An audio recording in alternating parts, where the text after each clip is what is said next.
오늘은 좀 특별한 분을 모시고 우리가 같이 말씀을 좀 나누려고 합니다. 윤은성 목사님을 여러분에게 소개할 수 있어서 너무나 감사합니다. 이미 한국 기독교계에서 너무 많은 선한 영향력들을 끼치고 계시고 많은 분들에게 여러 가지 면에서 사실 이분을 소개하려면요, 오늘 이분에 대해서 소개만 해도 1시간 다 갈 수 있는 그런 분이신데, 먼저는 어깨동무학교 교장 선생님이시기도 하고 어깨동무 사역원 대표시기도 합니다. 그래서 조금 가르치는 방식과 이런 것들은 다를지 몰라도 결국 같은 목표를 향해 가고 있는 대안학교를 운영하시면서 또 책임지시면서 가시는 목사님이시자 또 교육가이시고요. 또 ARCC 영소 대표셔서 세상과 교회의 어떤 가교 역할을 어떻게 할 수 있는지 다양한 교회들의 연합을 또 이렇게 추구하시는 분이면서 또 책을 또 그 바쁜 와중에 또 많이 쓰시고 계십니다. 만남이란 책, 백비라는 책, 또 이제 교육자로서 최근에 또 쓸모 있는 교육이란 책도 여러분 강력하게 추천합니다. 저도 사서 읽었는데 너무나 귀한 책이고요.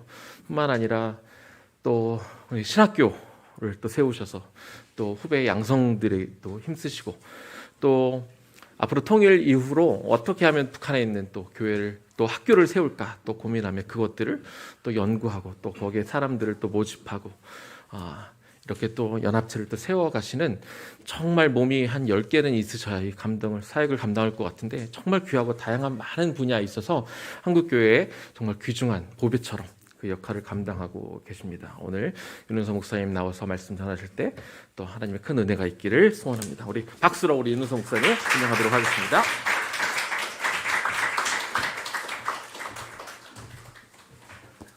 예, 감사합니다, 목사님. 소개가 거창할수록 별 볼 일 없는 사람인데 좀 그렇습니다.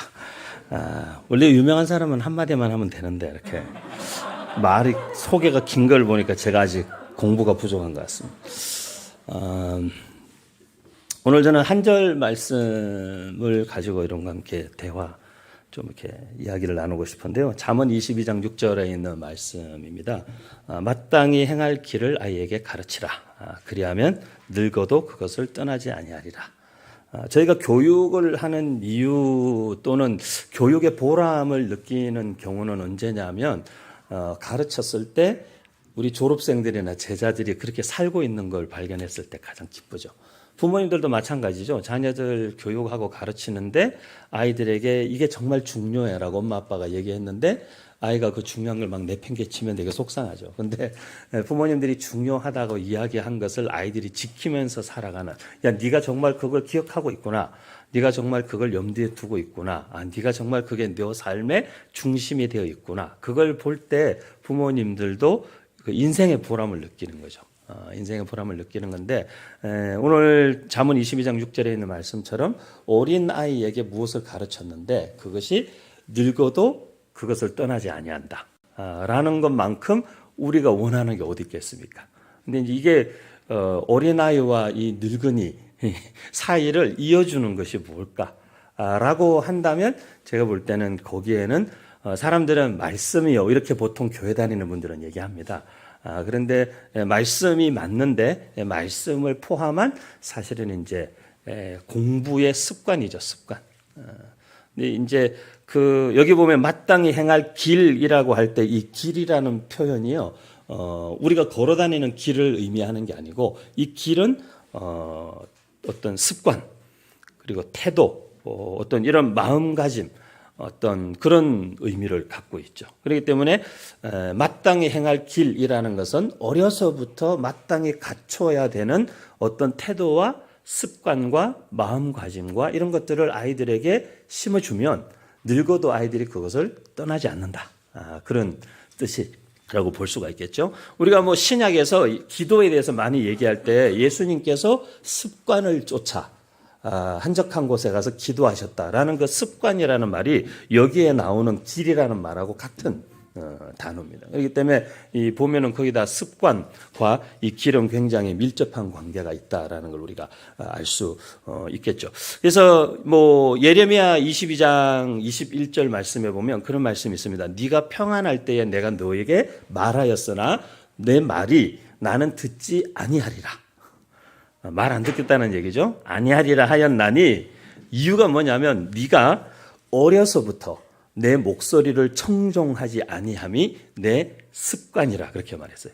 그러니까 이스라엘 백성들이 하나님 앞에 불순종하고 하여간 더럽게 말을 안 듣는데 그게 뭐냐면 습관이라는 거예요. 하나님의 말씀을 청종하는 습관이 되어 있지 않는 거죠. 근데 저는 이제 청소년, 청년들에게 다니면서 말씀을 전하는 일을 많이 하다 보니까 제가 발견하는 게 뭐냐면 아이들이 정말 말씀 듣는 습관이 안 돼 있는 거예요. 그러니까 설교가 조금만 길어지면 막 온몸을 비틀고 그리고 말씀 듣는 것에 온전히 몰입하거나 집중을 못 해요. 근데 그게 다 무엇의 부재냐 하면 사실은 신앙이 없는 게 아니고 습관이 안 돼 있는 거예요. 신앙의 습관이 없는 거예요. 경건의 습관이 훈련되어 있지 않은 거죠. 그래서 저는 우리 부모님들께 자녀들을 특히 어린 자녀들을 두고 계신 부모님들은 자녀들에게 부모가 물려줄 수 있는 가장 큰 선물은 뭐 아파트 이런 게 아니고요. 부모가 자녀에게 물려주시는 가장 큰 선물은 좋은 습관이에요. 사람은 다 습관으로 살거든요. 사람이 은사대로 사는 것 같죠? 아니요. 습관대로 삽니다. 그리고 사람이 결심대로 사는 것 같죠? 아니요. 사람은 습관대로 삽니다. 아무리 결심해도 나쁜 습관이 있는 사람은 절대로 결심을 지키지 못합니다. 그리고 뭐 나쁜 습관이 있는 사람은 아무리 굳은 결심을 해도 그것을 실행에 옮기지 못합니다. 결국 습관대로 하고 말기 때문에. 그래서 저는 그렇게 표현합니다. 부모 교육이나 이런 특강할 때 늘 얘기하는 게 습관이 모든 걸 이긴다고. 은사 소용없습니다. 아무리 좋은 은사를 타고났어도 나쁜 습관에 길들여져 있으면 좋은 은사도 아무 소용없습니다. 그 습관을 이길 수가 없습니다. 매일 지각하는 거 습관, 매일 늦잠 자는 거 습관. 예를 들면 아이들이 끼니마다 늘 양치질하고 이빨 닦는다. 습관이에요. 그 습관을 엄마가 몸에 익도록 해준 거죠. 이 습관이라는 것은 자기 몸에 거의 새겨지는 거거든요. 그렇기 때문에 좋은 습관을 만들어주는 것. 그래서 생각하는 습관. 그죠? 그리고 한번 이렇게 말하기 전에 한 번 더 생각하고 말하는 습관. 남을 배려하는 것도 습관이에요.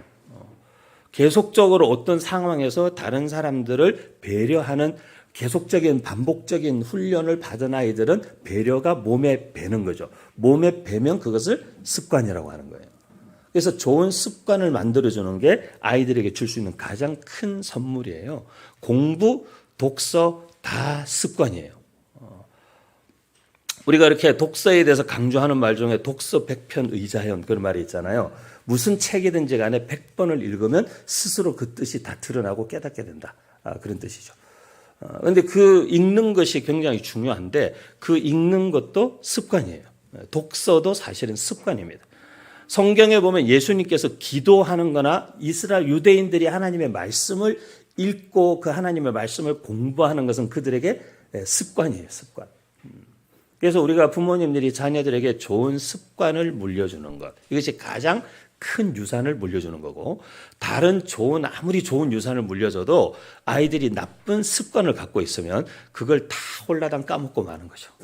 그렇기 때문에 좋은 습관을 길러줘야 된다. 그런데 이 좋은 습관에 있어서 굉장히 중요한 성경적으로 중요한 습관이 뭐냐라고 했을 때는 예레미야 22장 21절에 있는 것처럼 하나님의 말씀을 청종하는 습관. 하나님의 말씀을 듣고 그 하나님의 말씀에 순종하는 습관. 여러분 아시죠? 순종도 습관인 거. 그래서 잘못 길들여지면 맹종하게 되는 거고 분별력이 있는 이제 순종을 하게 되면 하나님의 뜻을 따라 살 수 있게 되는 거죠. 그래서 분별력이 있느냐 없느냐에 따라서 이게 순종이냐 맹종이냐가 결정되는 거죠. 근데 그 분별력이라는 것이 뭐냐 하면 바로 우리가 말하는 사고력, 이해력 이런 것들이 바탕이 되어서 생기는 것들이 분별력이죠. 그런데 그 분별력을 기르기 위해서는 분별이라고 하면 무엇이 옳고 그른가, 무엇이 더 하나님이 기뻐하시는 건가, 무엇이 더 선한 일인가 이런 어떤 결정과 선택을 의미하는 건데 결정과 선택을 잘하기 위해서는 결정과 선택의 근거가 되는 뭔가가 있어야 돼요. 그 근거가 되는 어떤 기준이 없으면 결정과 선택이 잘못될 수 있죠. 뭐 예를 들면 확증 편향에 사로잡혀 있다든지 그러면 그 사람이 아무리 심사숙고해서 내린 결정이라 할지라도 그 사람은 이미 편향적인 기준을 갖고 있기 때문에 그의 선택이 절대 균형 잡힌 선택이 될 수 없는 거죠. 그렇기 때문에 그 분별력을 가지는 데 있어서 굉장히 중요한 훈련. 그리고 우리가 요즘에 이제 젊은이들 사이에 저희가 젊은이일 때 여러분 다 보니까 저랑 비슷한 또래 같으신데 다 평균 연령 한 32 되시죠? 근데 우리가 다 우리가 이제 20대 정도 되던 시절에는 없던 용어죠. 이런 용어는 뭐 선택장애, 결정장애 이런 거. 제가 원래 이거 뭐 PPT도 뭐 이렇게 있는데 사실은 제가 솔직하게 말씀드리면 교육하는 사람으로서 거짓말하면 안 되니까 PPT를 만들 시간이 없었어요. 너무 바빴어요. 10월 달 한 달이 정말 몸이 목사님 말씀대로 10개라도 모자랄 정도로 바빠가지고 아니면 매일 어디 써서 보내야 되는 원고 뭐 어디 뭐 해야 되는 거 이런 것들 때문에 막 치여가지고 최근에는 막 입에 단내가 날 정도로 그래서 제가 다음 주에 어디론가 도망갑니다, 일주일. 그래서 그 다음 주에 저를 부르셨으면 PPT를 들고 나타났을 텐데 아쉽네요. 그런데 선택장애, 결정장애가 얼마나 심각하냐면 여러분 인터넷에 선택장애, 결정장애 검색해 보세요. 되게 희한한 이미지들이 뜹니다. 뭐냐면 카이스트 학생들을 위한 점심 메뉴 선택표가 있어요. 그래서 표가 이렇게 있어가지고 약간 그 수도쿠 내지는 빙고 같이 이렇게 표를 해놓고 한식, 중식, 일식 이렇게 다 분식 이렇게 해놓고 그 주변에 있는 식당, 분식 식당, 한식 식당 이렇게 리스트가 다 있어서 그 표를 따라서 이렇게 가면 자기가 원하는 그날 점심에 뭘 먹을지 메뉴를 결정하는 걸 도와주는 표가 있어요. 근데 그게 학교마다 다 있어요. 고대, 뭐 카이스트, 서울대 다 있어요. 그게. 그래서 그 학교 주변에 있는 모든 식당을 표에다가 넣어놓고 한식, 중식, 분식, 일식 이렇게 하는 거예요. 그래서 먼저 한식을 먹을까, 중식을 먹을까, 일식을 먹을까, 분식을 먹을까부터 선택해라. 그러면 이제 고민하다가 그래 분식 그러면 그 분식에서 먹을 수 있는 분식점 식당 리스트가 거기 있는 거죠. 이 정도로 선택장애, 결정장애의 문제가 이게 연구조사 결과가 나와 있을 정도로 지금 세대에게는 어려운 일이에요. 근데 선택과 결정이 어려운 이유는 뭐냐면 기준이 명확하지 않기 때문에 어려운 거예요. 기준이 명확한 사람은 선택과 결정하는 게 그렇게 어렵지 않습니다. 왜? 기준이 명확하니까. 예를 들면 우리가 제일 어려운 질문 중에 하나가 그거죠. 짜장면 먹을래? 짬뽕 먹을래? 그죠? 짜장면 먹을래? 짬뽕 먹을래? 근데 저는 짜장면 먹는다고 그랬어요. 근데 옆 사람이 짬뽕 그러니까 갑자기 짬뽕이 더 먹고 싶은 거죠.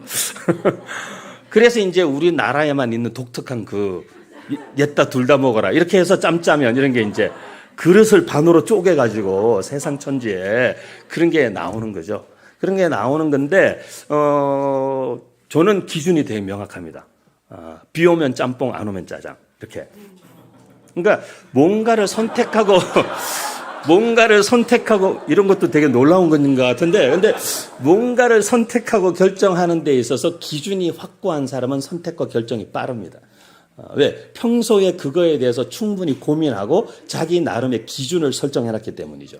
그래서 평상시에 하나님의 말씀을 깊이 묵상하고 그 하나님의 말씀으로부터 자기의 삶의 다양한 기준을 설정해놓고 그 기준을 자기의 삶의 중요한 가치로 삼고 사는 사람은 그 가치를 따라서 결정하게 되어 있다는 거죠. 사람들의 선택과 행동, 선택의 결과가 행동으로 나타나는 건데 그 선택의 결과로서 나타나는 행동을 결정하는 것이 뭐냐면 그 기준인데 사람은 그 기준을 다른 말로 표현하면 가치라고 해요. 가치. 그래서 우리가 가치 있다고 여기는 것을 덜 가치 있는 것을 포기하게 만들어주는 거죠. 가치 있다고 여기는 것이. 그래서 우리가 하나님의 말씀의 기준이 우리에게 가치가 있는 기준이 되면 하나님의 말씀의 기준에 벗어나는 것들은 아무리 세상적으로 그것이 뭐 유명하고 유행하고 다 하고 싶어도 끝끝이 아이들이 포켓몬빵을 먹지 않고 그냥 아무거나 새우깡 먹어도 되는 거죠. 근데 그게 결국에는 기준의 문제예요. 선택은 기준, 그 기준은 가치. 그리고 그 가치를 형성하는 것이 바로 무엇이냐라는 거죠. 그 가치를 하나님의 말씀으로부터 자기의 삶의 기준과 가치를 설정하는 사람들은 하나님의 말씀을 따라 선택과 결정을 하는 삶을 살 수 있게 되는 거죠. 그래서 하나님의 말씀을 그럼 계속 읽는다고 그게 그냥 우리의 삶에 자동적으로 어떤 가치가 형성되느냐 그렇지 않다는 거죠. 그래서 우리가 인문학, 특히 이제 여러분 이 의의 나무 교육 공동체도 기독교 고전 교육을 하는 학교고, 저희 어깨동무 학교도 고전 교육까지는 아니어도 인문학과 특별히 그 중에 이제 역사, 문학, 또 이런 예술, 이런 부분들을 저희는 되게 중요하게 생각하는데, 이런 인문학을 공부를 하는 이유, 그리고 해야만 되는 이유가 사실은 이런 신앙적 가치를 형성하는 것과 깊은 관련이 있어요. 똑같은 성경을 읽어도 10명이면 10사람이 다 해석하고 다르게 해석하고 적용해요. 그렇기 때문에 그 하나님의 말씀이 진짜 의미하는 바가 분명히 있을 텐데, 그 하나님의 말씀이 진짜 의미하는 바 그 본질에 다가가기 위해서는 우리에게 뭐가 필요하냐면 굉장히 깊은 사고력이 필요한데, 사고력이 필요한데 그 깊은 사고력은 다른 말로 하면 인문학적인 사고력이라는 거죠. 김경집이라는 분이 우리나라 인문학자 중에 가톨릭 신자신데 인문학에 대한 책을 많이 썼어요. 그래서 조금 어려운 책이긴 한데 두껍고, 인문학은 밥이다, 이런 책을 쓰셨어요. 인문학은 밥이다. 그래서 굉장히 실용적이고 실생활에 밀착되어 있는 인문학을 다루지만 내용은 결코 가볍지 않은 그런 책을 많이 쓰시는 분인데, 이 김경집 선생이 그런 말을 했어요. 인문학은 그 시대 사람들의 마음을 엿보는 일이다. 그러니까 우리가 그 시대에 고전교육을 하면 고전을 많이 읽는데, 그 고전을 읽는 이유가 단순히 스토리를 이해하고 등장인물들의 이름을 암기하고 그러기 위해서 읽는 게 아니라는 거죠. 역사를 공부하는 이유가 역사에 무슨 몇 년도에 무슨 사건이 일어났고 이런 것들을 달달달 외워서 시험 잘 보려고 역사를 공부하는 게 아니라, 역사는 역사에 대한 지식과 역사의 뜻을 헤아리는 의식을 동시에 갖춰야 되는데, 역사 지식만 공부해서는 그 역사를 통해서 우리에게 말씀하시는 하나님의 음성과 하나님의 마음을 헤아리는 일이 불가능하다는 거죠. 그래서 지식은 반드시 의식화되는 작업이 필요한데, 그 과정이 인문학적 사고의 과정이라는 거죠. 그래서 인문학을 공부하는 것이 굉장히 중요하고, 성경을 우리가 읽을 때에도 똑같죠. 성경을 우리가 읽는 이유가 뭐죠? 성경 읽는 이유 모르세요? 정답이 없기 때문에 대답을 못 하시는 거죠. 자기만의 답이 있죠. 그래서 성경을 우리가 읽는 이유는 성경 읽기표에 빗금을 치기 위해서 읽는 거죠. 읽는 건데, 근데 이 성경을 우리가 읽는 이유는 그 성경을 읽음으로써 그 성경의 저자이신 하나님의 마음을 이해하기 위해서 읽는 거죠. 하나님이 이 텍스트를 통해서 우리에게 뭘 말씀하시려고 하는 걸까? 그것이 이해가 되어져야 드디어 이 텍스트가 내가 살아가고 있는 삶의 이 컨텍스트를 해석해 주는 거거든요. 그리고 이 텍스트가 나의 컨텍스트에 있어서의 길을 잃어버릴 수 있는 우리의 삶의 컨텍스트 속에서 우리가 가야 될 방향을 설정하게 하고, 살아가는 데 있어서 갈래길이 나왔거나 아니면은 여기서 좌회전일까 우회전일까, 내가 가고 있는 길이 맞나? 이것들을 확인하는 작업들을 텍스트가 해주는 거죠. 컨텍스트는 항상 상황마다 달라질 수 있기 때문에 그때그때 다른 거죠.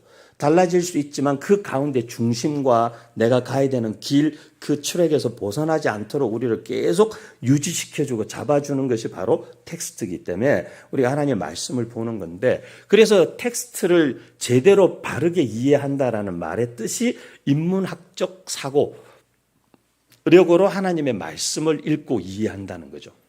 그래서 인문학적 사고를 한다라는 말은 다른 의미로는 행간을 읽을 줄 안다, 그런 뜻이죠. 행간을 읽을 줄 아는 거예요. 그래서 이 행간에 하나님이 도대체 왜 이걸 하나님이 쓰셨지?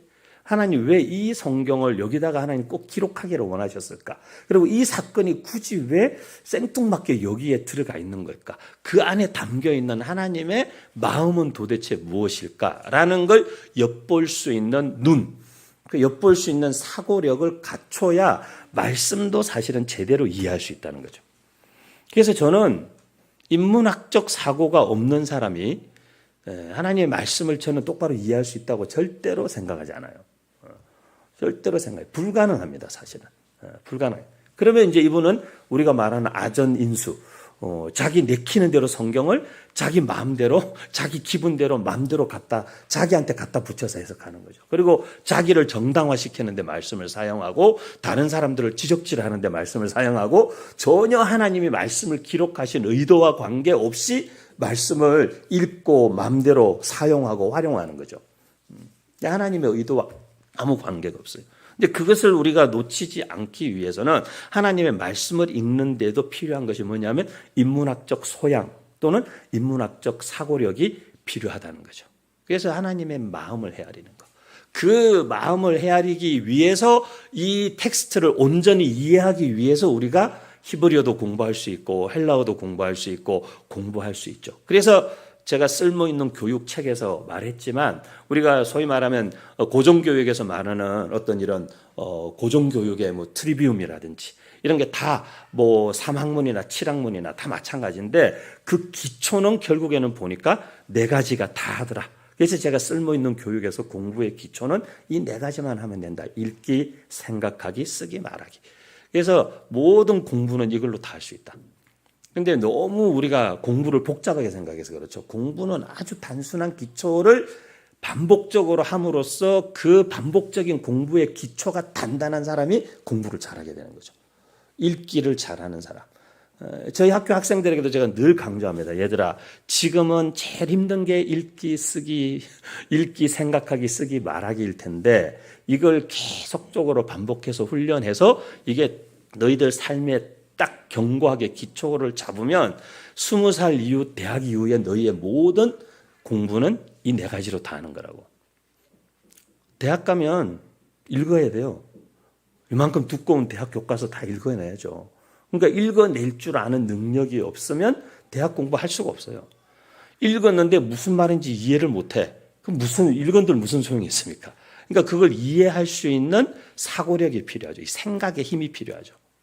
책을 그대로 100개다 놓으면 교수님이 제발 네 생각 좀 쓰라. 그렇게 코멘트를 붙이고 F를 주겠죠. 근데 마찬가지. 그리고 그 생각한 것을 자기 글로 쓸 수 있는 그 자기 글로 표현해낼 수 있는 걸 못하면 결국 뭘 하게 되냐면 표절을 하게 되는 거예요. 남의 글을 그대로 가져다가 베껴서 쓰는 거죠. 왜? 자기 글을 쓸 수 있는 능력이 없으니까. 강남에는 논술 학원도 있고 자소서 학원도 있어요. 비쌉니다. 저도 자소서 알바나 한번 해볼까 이런 유혹이 입시철이 다가오면 드는데 뭐 하나에 봐주면은 굉장히 큰 돈을 벌 수 있기 때문에 자소서나 좀 봐줄까 이런 생각도 많이 들 정도로 자소서가 난리도 아닙니다. 자소서 시즌만 되면 진짜 난리도 아닌데 놀라운 사실은요. 한 학원에 아이들이 다 내신 1등급, 2등급 못하는 아이들이 2등급 정도 되는 아이들이 다 그 학원에 오는데 대치동에 자소서를 다 써왔어요. 올 때 선생님 써오라고 하니까 다 써왔는데 거기 있는 아이들의 거의 90% 이상이 그 자소서에 무슨 내용이 있는지 모르는 거예요. 왜? 엄마가 써줬으니까. 엄마가 써줬으니까 모르는 거예요. 그래서 뺐고 백지를 다시 주고 써봐라. 못 쓰는 거예요. 진짜로 5줄을 못 쓰는 거예요. 걔들이 내신 1등급이에요. 근데 자기를 자기가 누군지를 5줄을 못 쓰는 거예요. 그게 우리가 하고 있는 교육의 실체예요, 실체. 성적으로는 1등급을 찍어도 자기 속에서 한 장을 못 쓰는 거예요. 그런 아이들이 직장 생활을 할 수 있겠어요? 못하죠. 직장 생활이 뭡니까? 회의를 해요? 회의를 하면 이 사람 저 사람이 막 많은 말을 하죠. 막 많은 말을 하면 그걸 다 요약해서 정리를 해야죠, 정리를. 예를 들어서 팀장님이 오늘 회의한 거 내용 정리해서 올려라 이러면은 사람들이 말한 걸 다 녹취록처럼 써가지고 올리면 혼나겠죠. 그리고 PT라는 게 뭐예요? PT라는 거는 결국 자료들을 다 수집하고 조사해서 그 자료들을 다 읽고 그걸 분석하고 해석하고 이해해서 핵심을 찾고 거기에서 우리가 가고자 하는 것에 필요한 자료들을 찾아내고 그것을 편집해서 그죠? 편집해서 PPT를 만들고 그걸 사람들 앞에 서서 이렇게 프레젠테이션 하는 것까지죠. 여기에 다 읽기, 생각하기, 쓰기, 말하기가 작용하는 거예요. 그러니까 직장 생활, 대학 공부, 특히 석사, 박사 공부 가면 읽기, 생각하기, 쓰기, 말하기 훈련이 안 돼 있는 애들은 공부를 할 수가 없어요. 그러면 이제 논문 표절하는 거예요, 다.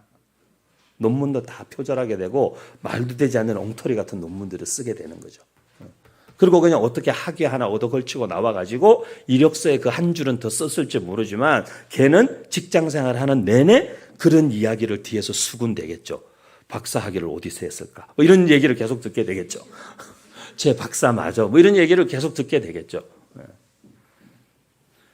인문학을 제대로 공부하고 인문학에 깊이 들어가면 인생을 가짜로 살 수가 없어요. 인문학은 결국 쉽게 표현하면 인간을 공부하는 건데 인간은 두 종류의 인간이 있잖아요. 내가 있고 나가 있고 너가 있어요. 나를 공부한다라는 것은 자기를 공부한다. 무슨 뜻이죠? 성찰하는 거죠. 자기 성찰.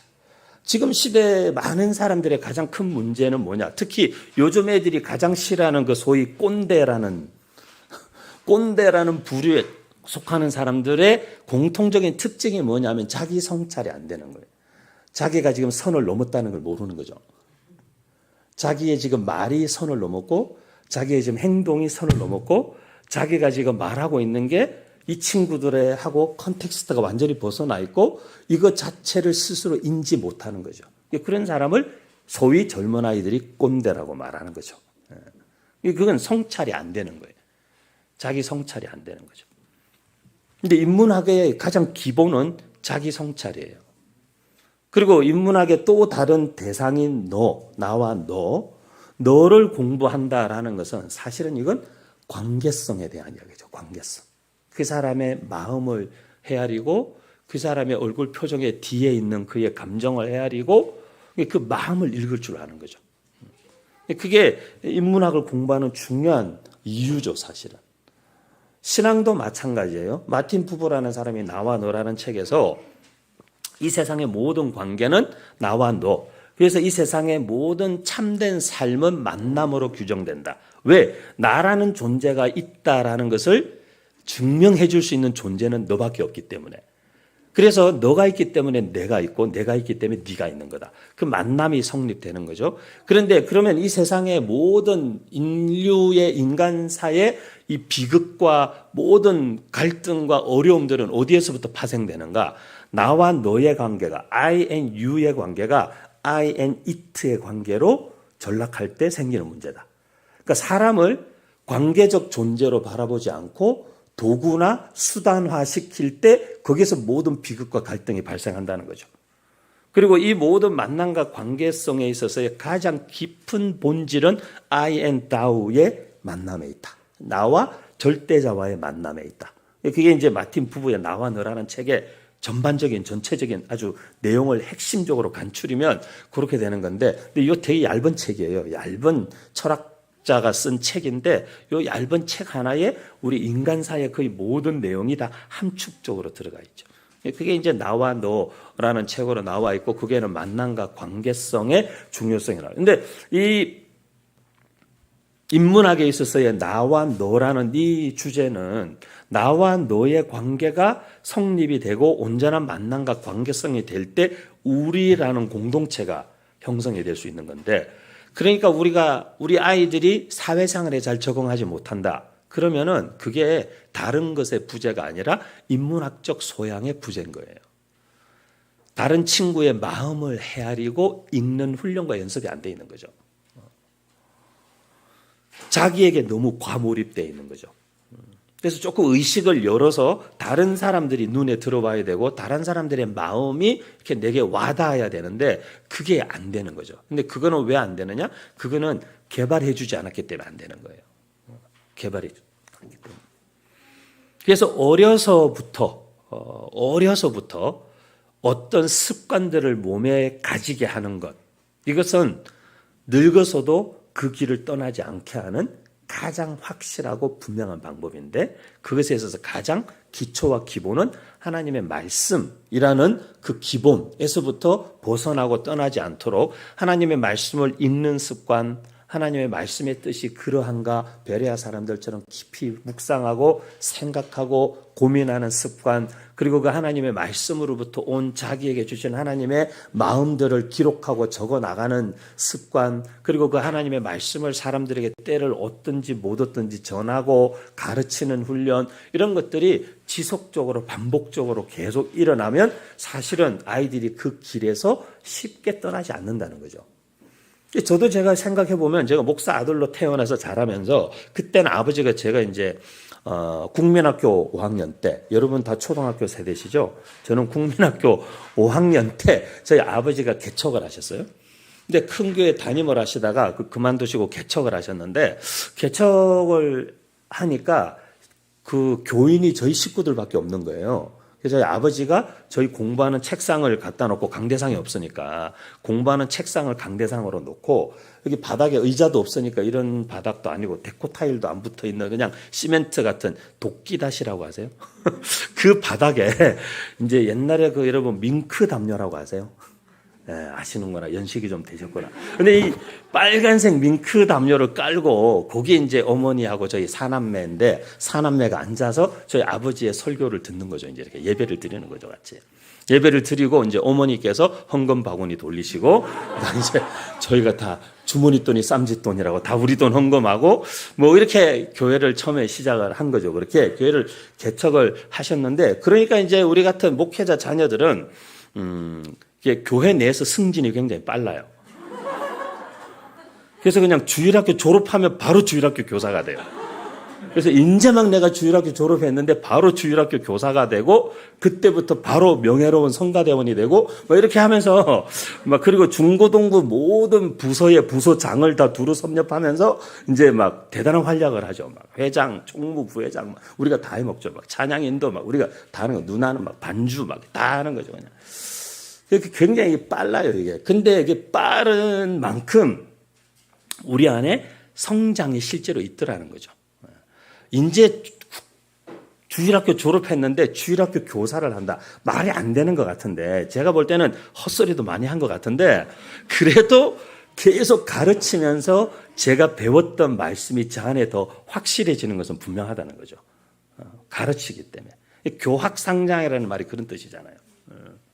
그냥 배우는 거, 그냥 익히는 것으로는 배움의 반절만 되는 것이고, 그것을 가르침으로써 우리가 온전한 배움에 이를 수 있다.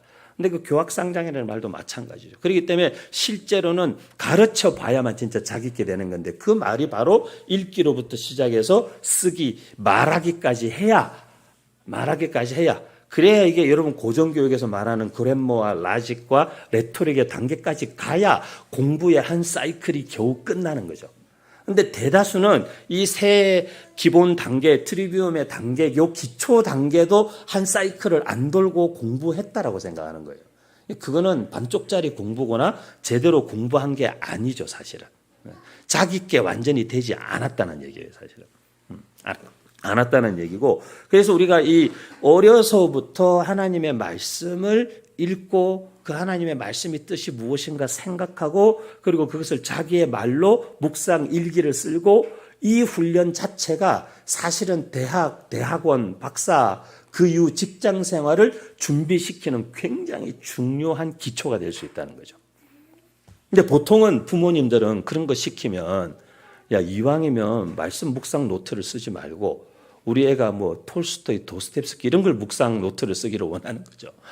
근데 똑같아요, 여러분. 제가 볼 때는 성경책이요, 도스토옙스키나 톨스토이 책보다 어렵습니다. 왜냐? 이 도스토옙스키나 톨스토이, 이 러시아 문호들의 책은 대체로 이해하기 어려운 이유가 뭐냐면 등장인물이 너무 많아.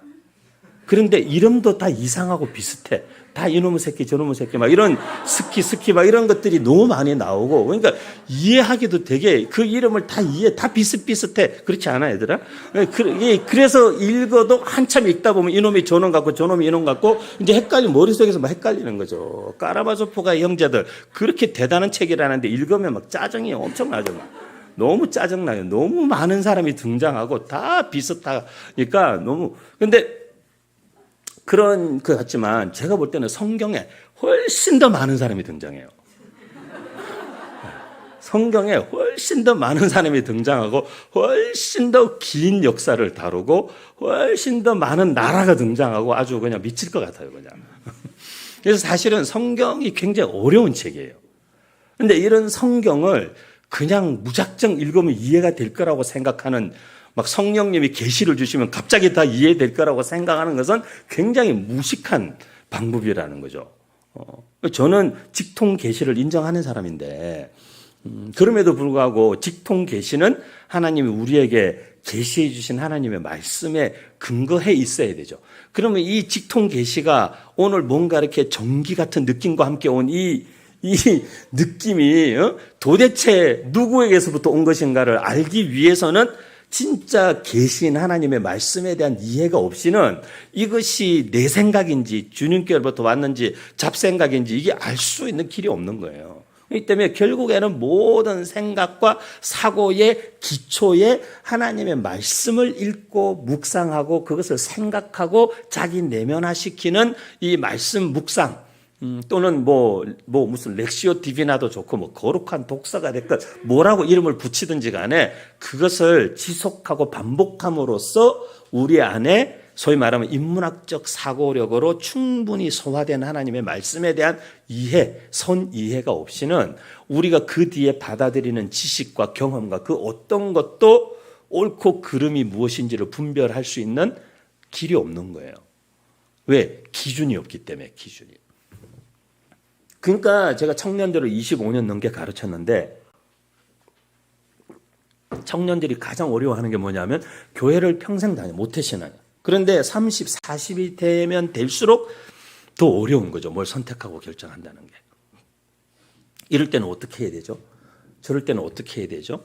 이게 되게 어려운 문제인 거죠. 항상 선택, 결정.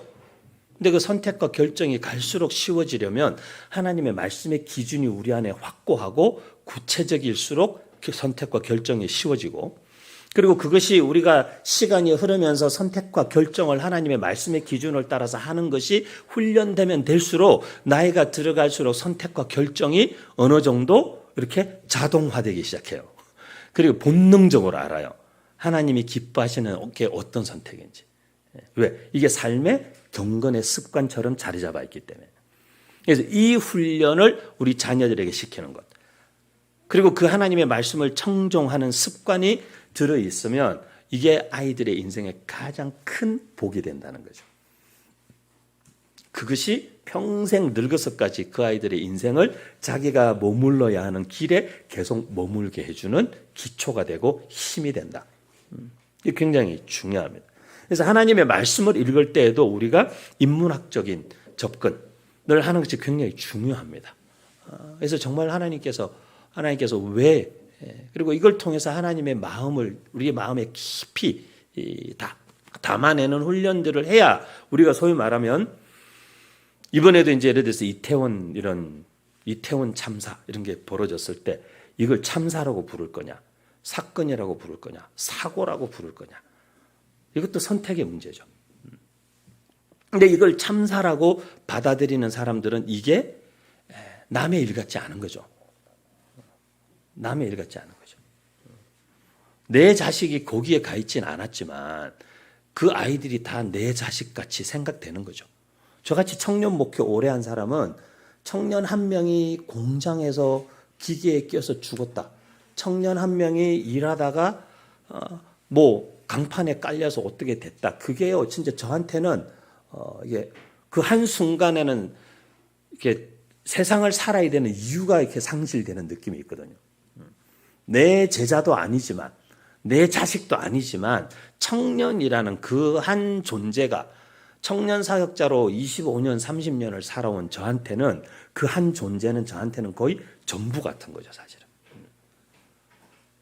제가 청년 사역하면서 제 평생의 기도 제목이 하나님 제 제자들 중에는 자살하는 애들이 없게 해주십시오.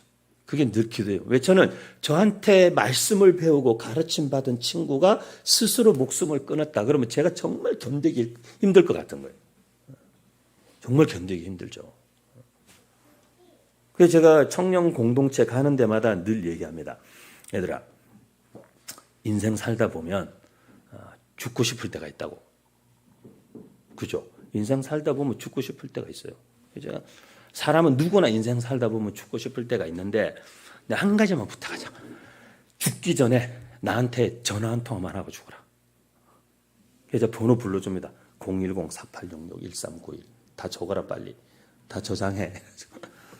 그래서 제가 미국에서 한국에 돌아와서 2004년도부터 통합 측에 잠실에 있는 모 교회 청년 목회를 했는데 제가 거기 청년들을 똑같이 얘기했어요. 살다 보면 죽고 싶을 때가 있는데 죽기 전에 나한테 전화 한 통화만 꼭 해라. 그래서 제가 그 교회를 떠나서 담임 목회를 나가게 됐어요. 그래서 제가 담임 목회지에 가 있는데 어느 날 청년이 전화한 거예요. 저는 지금도 20년 가까이 지났는데도 그 친구들 전화번호가 제 전화에 다 있어요. 그리고 그게는 기수가 있어요. 71년생이 1기, 72년생이 2기 쭉 있는데 이렇게 전화가 왔어요. 13기 누구. 그래서 저 받았죠.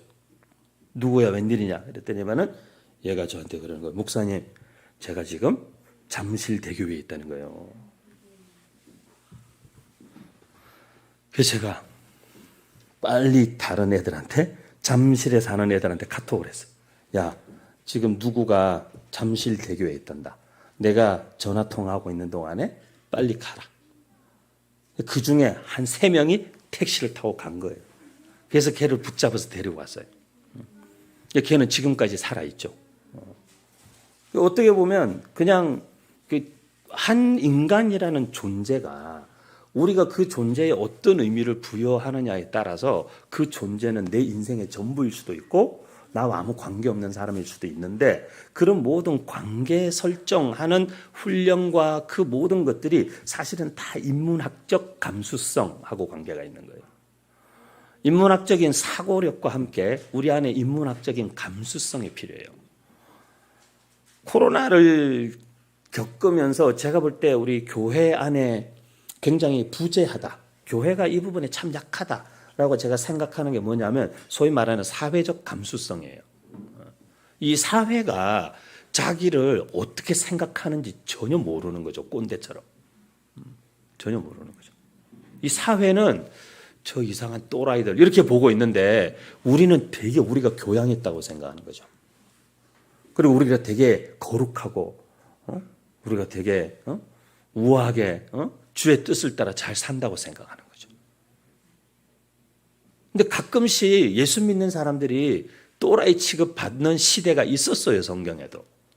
근데 그거는 예수 믿는 사람들이 진짜 복음을 위해서 살고 하나님 나라의 기준과 가치를 따라 살고 세상의 기준과 가치를 완전히 무시하고 거기서 역행하는 하나님 나라의 복음과 그 가치를 위해서 온전히 삶을 헌신하고 살면 저 또라이들 이런 취급 받은 적이 있죠. 근데 요즘같이 우리 예수 믿는 사람들이 세상에 예수 안 믿는 사람들하고 비슷하게 사는 시대가 어디 있어요? 별 차이가 없이 살잖아요, 우리가. 그런데도 바깥에서 우리를 보고 저 이상한 집단이다 이렇게 말할 때는 우리한테 뭐가 문제가 있는 거예요. 근데 그런 것들을 읽어내고 감지해내는 능력이 바로 인문학적인 감수성이라는 거죠. 근데 이 감수성이 개발이 되어 있지 않다 보니까 상대방이 어떻게 느낄지를 전혀 감을 못 잡는 거예요. 그래서 그 인문학적 감수성이라는 걸 기르는 게 굉장히 중요하다. 그런 시가 있습니다. 시 중에 여러분 저는 정호승 씨의 시를 되게 좋아하는데 그 시 중에 새들은 지붕을 짓지 않는다 그런 시가 있습니다.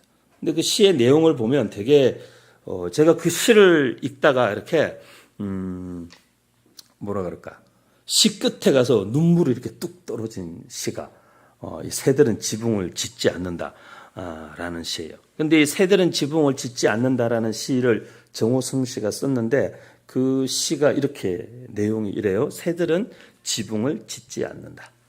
잠이 든 채로 그대로 눈을 막기 위하여. 잠이 들었다가도 별들을 바라보기 위하여. 외롭게 떨어지는 별똥별들을 위하여. 그 별똥별을 들여다보고 싶어하는 어린 나뭇가지들을 위하여. 새들은 지붕을 짓지 않는다. 가끔은 외로운 낮 달도 쉬어가게 하고, 가끔은 민들레 홀씨도 쉬어가게 하고, 가끔은 인간을 위해 우시는 하느님의 눈물도 받아둔다. 누구든지 아침에 일찍 일어나 새들의 집을 한번 들여다보라. 간밤에 떨어진 별똥별들이 고단하게 코를 골며 자고 있다. 간밤에 흘리신 하나님의 눈물이 새들의 깃털에 고요히 이슬처럼 맺혀 있다. 그런 새들이 보면 이렇게 처마 밑에 제비들이 집을 짓는 이유가 있겠죠. 비 피하기에 좋고. 근데 그냥 나무 가지 위에 이렇게 둥지를 만들어 놓는 그 새 집은 지붕이 없죠. 근데 그 지붕을 짓지 않는 이유를 이렇게 설명한 거예요.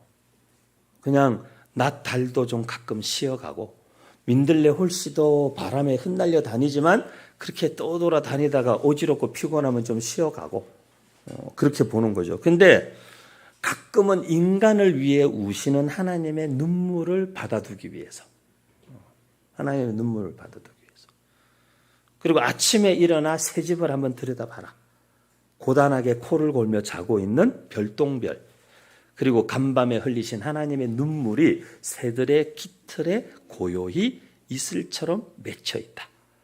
그러니까 새의 깃털에 그 겨울날이나 뭐 봄, 여름, 가을, 겨울 야외에서 자면 아침에 일어나면 이슬이든 소리든 맞아서 맺혀 있는 물방울이 있는데, 그 물방울을 하나님의 눈물이라고 생각하는 거죠.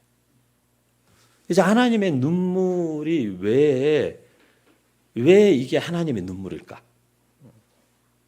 저는 이 정호승 씨의 시를 새들은 지붕을 짓지 않는다, 이 시를 읽고 나서 제 목회를 엄청 많이 깊이 돌아보게 됐어요. 하나님이 왜 눈물을 흘리실까? 생각해 보니까 많은 사람들의 삶이 생각나는 거죠. 어떤 직장을 다니든 제가 보니까 직장 생활을 즐거워하고 좋아하고 힘 안 든 사람 없는 것 같아요. 하루 종일 열심히 일하고, 제가 기억나는 게 저희 아버지 어머니가 이제 교회를 개척을 하셔가지고 이제 교회를 이렇게 건축을 하시게 됐는데, 또 그 건축하는 동안에 성도들이 한 7, 80명 모였을 때 건축을 시작했어요. 건축을 시작했으니까 얼마나 힘드셨겠어요. 그리고 막 재정이 그렇게 막 넉넉하지 않으니까. 근데 엄청나게 또 저희 아버지는 또 엄청 스케일이 또 크시거든요. 그러니까 70명 성도를 데리고 800명 들어가는 예배당을 짓기 시작했어요. 근데 보통 예배당 건축을 하면 사람들이 부담스러워서 다 떠난다고. 그때도 그런 얘기가 벌써 많이 있었죠. 80년대 말 90년대 초국 이럴 때도. 근데 그런 얘기가 많이 있었는데 건축이 끝나고 나서 오히려 성도들이 몇백 명이 됐어요. 근데 엄청 오랫동안 지었어요. 돈이 없으니까. 보통 같으면 한 1년, 1년 반이면 끝날 공사를 한 4년 한 것 같아요. 3년, 4년. 계속 이렇게. 근데 제가 이 중고등학교 때 좀 질풍노도의 시기를 보냈는데, 그날도 이제 어머니 아버지는 제가 학교에서 야자를 하고 있는 줄 아시고, 학교의 선생님들은 제가 독서실에 가 있는 줄 아시고, 저는 그 중간에 어디론가 샌 거죠. 그런 인생을 제가 살고 있던 시절이었는데, 밤에 거의 11시가 다 되어서 학교 스쿨버스가 집 앞에 도착할 시간에 기가 막히게 맞춰서 집에 들어오는 거죠. 그럼 이제 어머니 아버지는 제가 야자를 끝내고 집에 온 줄, 이런 거는 배우면 안 돼, 얘들아. 그런데 이제 야자를 끝내고 집에 온 줄 아시겠죠. 근데 제가 그 늦은 밤 11시 넘어가지고 집에 왔는데 1층 예배당 교육관 옆에 이렇게 방이 하나 있었어요. 이렇게 뭐 일꾼들 좀 잠시 쉬기도 하는 방이 있었는데, 밤 11시가 넘었는데 그 방에 불이 켜져 있는 거예요. 그 바로 옆에가 사택인데, 그래서 제가 이 밤 늦은 밤에 저기 왜 불이 켜져 있나? 그리고 제가 이제 그래도 목사 아들이잖아요, 제가. 그 장남이고. 그래서 가서 교회 전기세를 아끼기 위해서, 그렇지 않아도 돈 없대는데 건축을 위해서 아껴야 된다. 갔어요, 제가. 불을 끄겠다고. 가서 문을 이렇게 열었는데 저희 아버지 어머니가 하루 종일 교회 건축하는 현장에서 그 노가다 현장 감독하시고 일하시고 아버지가 계속 일하셨거든. 왜? 자기가 한 손이라도 거들어야 공사가 하루라도 더 빨리 진행이 되고 일꾼 한 사람이라도 덜 쓰고 할 수 있으니까 어머니 아버지가 거의 매일 노가다를 맨손으로 하셨어요. 근데 두 분이 이렇게 머리에 뽀얗게 먼지가 앉아서 검은 머리가 허옇게 된 머리를 하시고 막 먼지 묻은 작업복 차림으로 거기에 바닥에 두 분이 소위 말해서 쓰러져서 그냥 주무시고 계시는 거죠. 그러니까 사택이 걸어서 2, 3분 거리인데 거기를 못 가시고 거기 그냥 누워서 주무시는 거죠, 그냥. 근데 제가 그 모습을 딱 보는 순간에 제 마음이 너무 이렇게 마음에 뭔가 이렇게 복잡한 심경이 일어나는 거예요. 그래서 제가 그날 밤에 소위 말하면 회심을 해서 회심을 했어요. 내가 이렇게 살면 안 되겠구나. 내가 이렇게 아버지 어머니가 이렇게 목회하고 이렇게 사시는데 내가 이게 뭐 하는 짓인가. 그래서 제가 그날 밤에 진짜 회심을 했어요. 그래서 그때부터 이제 정신 차리고 공부를 하기 시작했어요. 그런데 제가 이 시를 읽었을 때 그렇게 뽀얗게 먼지를 뒤집어 쓰고 그 방에 누워 계시던 어머니 아버지가 생각나는 거예요.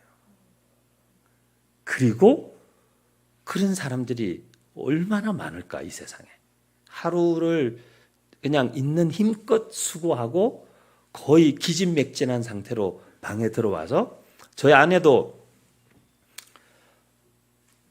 저희는 둘 다 음악을 했거든요.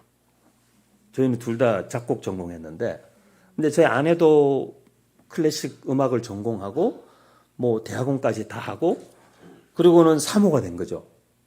그리고는 그냥 사모로 쭉 그냥 저의 사역을 도우면서 살다가 몇 년 전에 이제 상담 대학원을 가서 상담을 공부하고 지금은 이제 시 청소년 재단에서 청소년 상담 하는 일을 풀타임으로 하고 있는데 근데 저희 아내가 소위 직장 생활이죠. 이제 매일 출퇴근하는 직장 생활을 하면서 6시 퇴근인데 항상 5시 40분, 45분 되면 카톡이 와요. 이제 퇴근이 얼마 안 남았다고. 그 다음에 죽을 것 같다고. 토 나올 것 같다고. 토 나올 것 같다고. 죽을 것 같다고. 배고파 죽겠다고. 나보고 밥 해놨냐고. 저녁 메뉴 뭐냐고. 계속 물어보는 거죠. 그냥 걱정하지 말고 오라고. 또 제가 또 어떻게 다 해놓죠. 이렇게. 제가 지은 죄가 있기 때문에 해놓는 거죠. 그렇게 한 지가 얼마 안 됐어요. 제가. 얼마 안 됐고. 사역 때문에 바쁘답시고. 그렇게 살다가 코로나 때 비로소 이제 좀 여유를 찾기 시작하면서 하도 할 일이 없으니까 제가 요리를 하더라고요. 그리고 빨래를 막 하고. 저도 제가 약간 미친 줄 알았어요. 근데 어쨌든 그렇게 하게 되더라고요. 이렇게. 근데 이제 저희 아내를 봐도 하루를 살아낸다는 게 되게 어려운 일인 거죠. 우리 뭐 또 목사님하고 아시지만 제가 몇 달 전에 공황장애를 심하게 앓았어요. 근데 제가 공황장애를 심하게 앓고 제 생전 처음으로 정신과 병원을 가봤어요. 그것도 제가 안 가고 버티니까 제 후배 목사가 정신과 병원에 전화해서 예약을 잡아놓고 저희 집에 와서 저를 끌고 갔어요. 목사님 그냥 가시면 된다고. 이거는 버티고 참을 문제가 아니라고. 그냥 가시면 된다고. 그래서 제가 끌려갔어요. 끌려가가지고 만나고 싶지도 않은 정신과 의사를 만나가지고 이야기를 한 2, 30분 주고받고 이분이 약 처방해 드릴 테니까 드시면 괜찮을 거라고. 이제 약을 처방을 받아서 약국에서 약을 받아왔어요. 그래서 제가 진짜 그걸 놓고도 약봉투를 놓고 이걸 먹어야 되나 말아야 되나 한참을 생각하다가 저녁에도 너무 가슴이 막 답답하고 힘들어서 먹었어요. 먹었더니만 정말 감쪽같이 괜찮은 거예요. 감쪽같이 괜찮은 거예요. 물론 다행히 제가 이제 약은 한 일주일 열흘 정도 먹고 끊고 그 이후로 지금까지 괜찮은데 근데 그때는 제가 이게 너무 그 극심한 그 공황장애 증상이 오니까 그 밤에 잠자는 게 무서운 거죠. 잘라고 이렇게 누웠는데 숨이 막 막혀오는 그 느낌이 너무 이제 힘든 거죠. 그래서 제가 이제 그렇게 되니까 제가 그 기간 동안에 2달 사이에 15kg가 빠졌어요. 체중이 15kg가 빠지고 한 달 동안은 밥을 한 끼도 안 먹었어요. 한 달을 아예 밥을 한 끼를 못 먹고 그 다음에 2달째 한 2주 동안에 일주일에 한 2-3끼 정도 먹으면서 지나가니까 2달 만에 한 15kg가 빠졌어요. 근데 15kg 정도 훅 빠졌는데 지금 이 몸이 설마 그 몸은 아니고요. 지금은 이제 거기서 한 8-9kg 제가 더 늘렸죠. 그러니까 15kg 2달 만에 빠지니까 사람이 정상적인 생활을 못 하겠더라고요. 그래서 이제 제가 했는데 그때도 제가 이렇게 그런 시간을 보내면서 그래도 살겠다고 막 기도하려고 엎드리면 다른 기도는 아무것도 안 나오고 딱 한 가지 기도만 나오는 거예요. 한 가지 기도만. 그게 뭐냐면 하나님 제발 오늘 하루만 잘 넘어가게 해주십시오. 그러니까 이게 제가 우리 목사님이 아까 말씀해 주신 대로 거창하게 소개를 많이 해주셨는데 하는 일이 많아요. 교회에 하는 일이 많고 대단한 프로젝트도 있고 그래 다 좋은데 그 5년 뒤에 10년 뒤에 15년 뒤에 30년 뒤에 한국교회 통일 후에 무슨 북한의 교육 문제 어쩌고 저쩌고 다 있는데 그런 모든 계획, 그런 모든 사역, 그런 모든 일 다 소용없고 하루를 무사히 지나가는 게 저한테 너무 절실한 거예요. 이 하루를 사는 게. 그래서 제가 그런 시간들을 지나면서 제가 이제 그걸 SNS에다가 공개적으로 썼어요. 여러분 제가 공황장애를 겪고 정신과 병원을 인생 처음으로 가보고 약을 먹고 그리고 정말 하루하루 사는 게 얼마나 이게 엄청난 일인지 그런 글을 좀 썼더니만 진짜 세계 각지에서 연락이 오는 거예요. 목사님 저도 공황장애입니다. 선교사님도 연락 오시고 제 옛날 미국에서 가르치던 청년 제자도 연락하고 목사님 저도 지금 공황장애 앓은 지 1년 반이 넘었는데 아직도 해결이 안 됐다고 목사님이 병원 가셨다는 얘기 듣고 자기도 병원 가볼 마음과 용기가 생겼다고 그러면 어떤 친구는 보내가지고 목사님 부디 제발 잘 이겨내 달라고 목사님이 이걸 이겨내시는 모습을 보면 자기도 희망이 생길 것 같다고 이런 편지들 카톡 페이스북으로 메시지 막 계속 오는 거예요. 그래서 제가 그 시간들을 지나면서 이제 이번 11월에 다다음 주에 일본을 가는데 제가 일본의 목사님들을 몇 분 모시고 가요. 공황장애 앓는 목사님들. 그래서 제가 가자.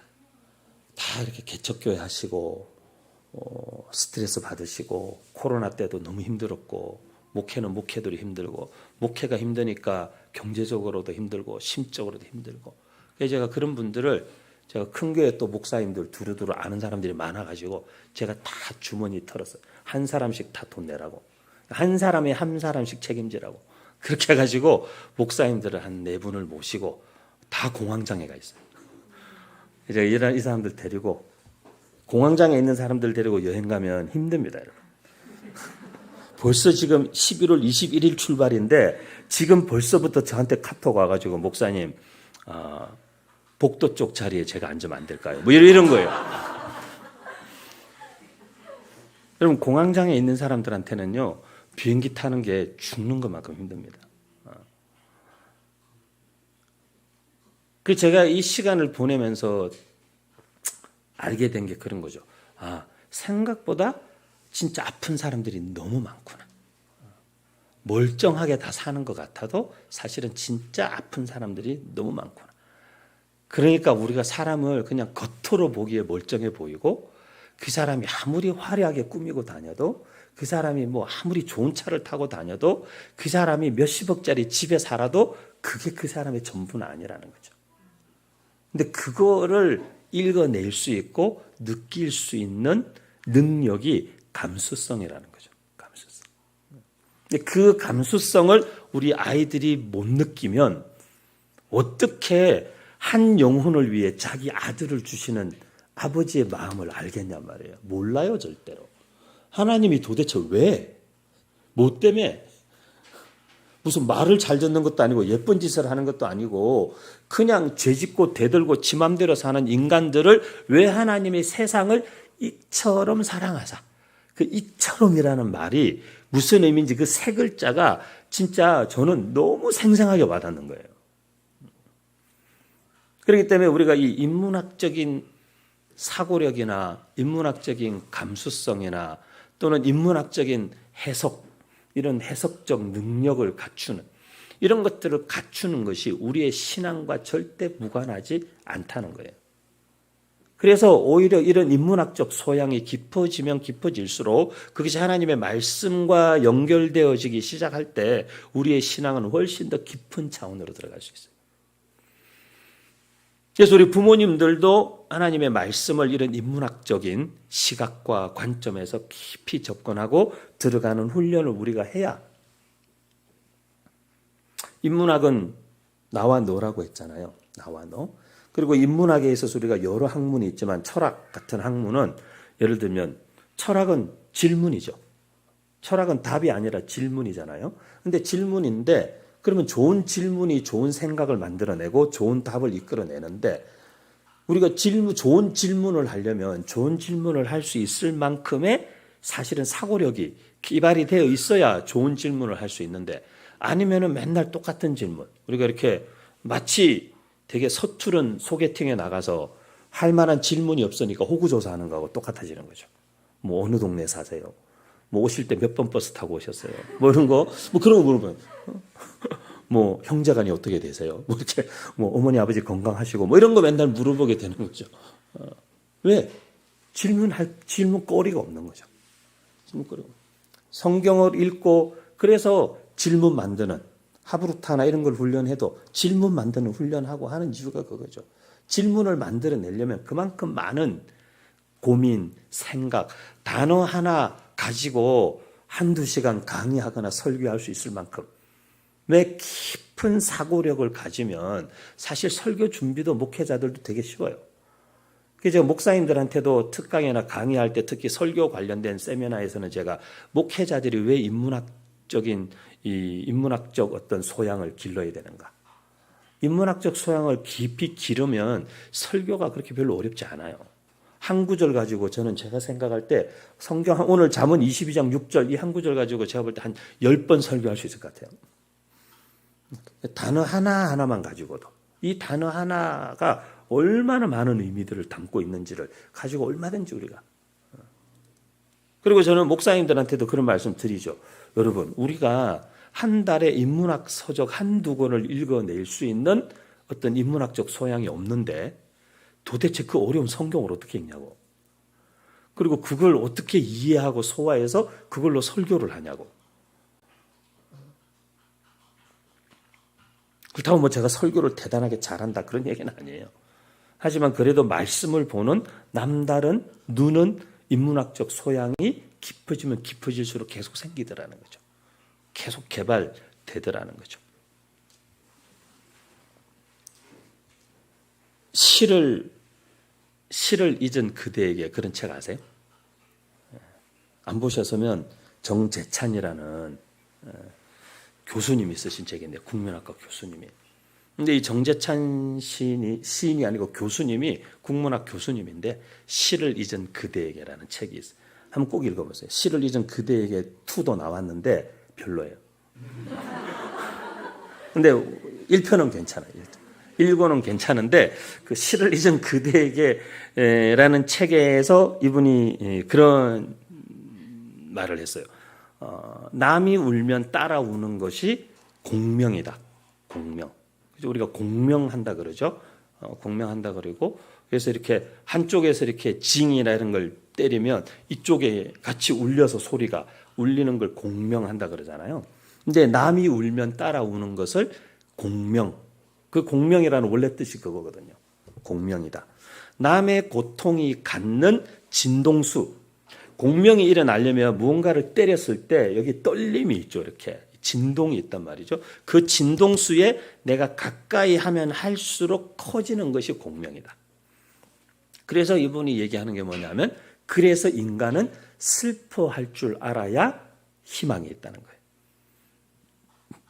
인간이 남의 슬픔을 보고 진짜 남의 슬픔이라고 생각하는 한은 이 세상은 비극으로만 계속 가득 차고 사람 살만한 세상 안 된다는 거예요. 근데 이 모든 게 다 하나님이 세상을 이처럼 사랑하사라는 말하고 다 같은 표현이에요. 다 같은 표현이에요.